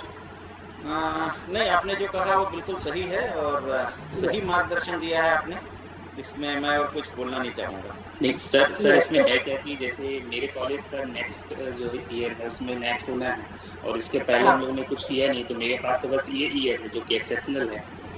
कोई दिक्कत नहीं, जब जागे तब सब। और इसमें क्या है, जैसे जब हम SSR भरेंगे तो QLM में जो चीजें लिखेंगे वो कितने समय के लिए होनी चाहिए, तो पिछले 2 साल या 3 साल? नहीं, बाकी सारे सालों का आपका मिल जाएगा, तो इस साल में आपका दिखेगा, उसमें कोई दिक्कत नहीं है। आप कम से कम कुछ नहीं से कुछ अच्छे में तो जा रहे हैं। शुरुआत करना जरूरी है, शुरुआत करना जरूरी है। एक्चुअली NAAC इसीलिए है कि आपको क्वालिटेटिवली इम्प्रूव करना है, केवल एग्जाम देके और मार्क्स लाना ऐसा नहीं है, ठीक है। तो आपको नई नई चीजें शुरू करनी, अभी आप सोच रहे हैं ये करना है, तो आप शुरू कीजिए उन चीजों को। और पिछले साल में नहीं है तो ऐसा करके दिखा सकते हैं, हो सकता है आपको कम रेटिंग मिलेगी। It is not important that you get B और A और something A++, even if you get aggregated in the first cycle, it's well and good. आप एग्रीगेट होना बहुत जरूरी है, उसके लिए आपको हर एरिया में काम करना पड़ेगा, हर एक एरिया को देख कर कि इसमें क्या कर सकते हैं, कैसे हम मार्क्स बढ़ा सकते हैं। पर जो आपने किया है वही, और ये आपने सही बोला कि दूसरों के SSR को देखकर आप रेफर तो कर सकते हैं, पर जैसा प्लेजरिज्म रहता है, आप दूसरे का SSR का कोई भी जो चीज है वो अपने लिए नहीं दिखा सकते, आपको अपना कॉलेज का दिखाना पड़ेगा। You can refer to it but you have to show it, okay, कि आप ये कर रहे हैं, उसी को आप दिखा सकते हैं। ठीक है, जो नहीं दिखा सकते वहाँ कोशिश मत कीजिए, और जो दिखा सकते हैं, कोशिश कर सकते हैं, उसमें कोशिश जरूर कीजिए। ठीक है, thank you ma'am, thank you. किन्हीं और सज्जन का अगर कोई डाउट हो, क्वेरी हो, कृपया 1 बाय 1 करके अपनी डाउट्स क्वेरीज को पूछते जाएं। अब रेज हैंड शुरू हो गया तो रेज हैंड में ही पूछें। स्वागत है आपका डाउट्स और क्वेरीज के साथ। गर्ग सर पूछ रहे हैं। प्लीज, किसी और का कोई? गर्ग सर को कुछ पूछना था। हाँ गर्ग साहब, यदि आपका कोई डाउट है तो। हाँ घनश्याम सर, मैं ये पूछना चाह रहा हूँ, महाविद्यालय में नेक और नेक का मूल्यांकन कराया जाना है जी। इसके लिए हमारे पास कोई एक्सपर्ट नहीं है, कहाँ से मार्गदर्शन लें जिससे हमको सुविधा मिल सके? पैदा करेंगे तो उसको बहुत बढ़िया तैयार क्वेश्चन सर आपने, करेंगे, मुझे बहुत खुशी हुई कि आप इस बात को रख रहे हैं। किसी भी महाविद्यालय में किसी भी एक्सपर्ट की नियुक्ति आज तक नहीं की गई है। जो जो करते जा रहे हैं वो अपने आप एक्सपर्ट होते चले जा रहे हैं। और सर ये इतनी बड़ी अच्छी एक स्कीम तैयार की गई शासन के द्वारा, उसको आप शायद नहीं देख पा रहे हैं, मेंटर मेंटी स्कीम, जिसमें मेंटी वो लोग हैं जिन महाविद्यालयों को नैक कराना है, मेंटर वो लोग हैं जिन्होंने नैक करा लिया है। तो उसके बाद नोडल आता है, जो नोडल महाविद्यालय वो है जो पूरे संभाग को देख रहा है। उसके बाद आता है राज्य स्तरीय गुणवत्ता आश्वासन प्रकोष्ठ, जो कि संचालय रायपुर में स्थित है। आपके पास, आप मेंटी होने के कारण आपके पास आपका मेंटर है। सबसे पहले आप मेंटर से पूछिए। मेंटर आपको संतुष्ट नहीं कर पा रहा है तो आप नोडल के पास जाइए। नोडल भी संतुष्ट नहीं कर पा रहा है तो आप राज्य स्तरीय गुणवत्ता आश्वासन प्रकोष्ठ के पास जाइए। किसी भी महाविद्यालय में कहीं पर भी कोई एक्सपर्ट नहीं है। करत करत अभ्यास जड़मति होत सुजान, अपने आप अभ्यास करते जा रहे हैं। और सर आपके लिए तो मेंटर के रूप में अंबिकापुर में महाविद्यालय है, नोडल के रूप में अंबिकापुर में महाविद्यालय है। आप उनका पूर्ण रूप से, मैं कहूँ, शब्द अच्छा नहीं है, नेगेटिव मीनिंग उसमें ना लें, लेकिन मैं कहता हूँ कि आप जितना दोहन कर पाएंगे अच्छे तरीके से, उतना एक निखर के बाहर आ सकते हैं। और आप सभी एक साथ हैं और आपके लिए इतना बढ़िया सुअवसर, ऐसा सुअवसर तो पहले नहीं। आज तो महाविद्यालय के पास हम वेबिनार के माध्यम से बाहर के लोगों को लाके अपना भी देखकर खुद पहुंच पा रहे हैं। आप सोचिए, उन महाविद्यालयों के सूरजपुर में और किरमिरी में कराया था, दूर दूर को कोई सहयोग प्राप्त नहीं, और जब दूर दूर को कोई सहयोग प्राप्त न होकर भी उन महाविद्यालयों का नाम हो सकता है, तो आज तो सब लोग तैयार हैं आपका सहायता करने के लिए। आप सहायता लीजिए ना, देने को तो हर कोई तैयार बैठा है।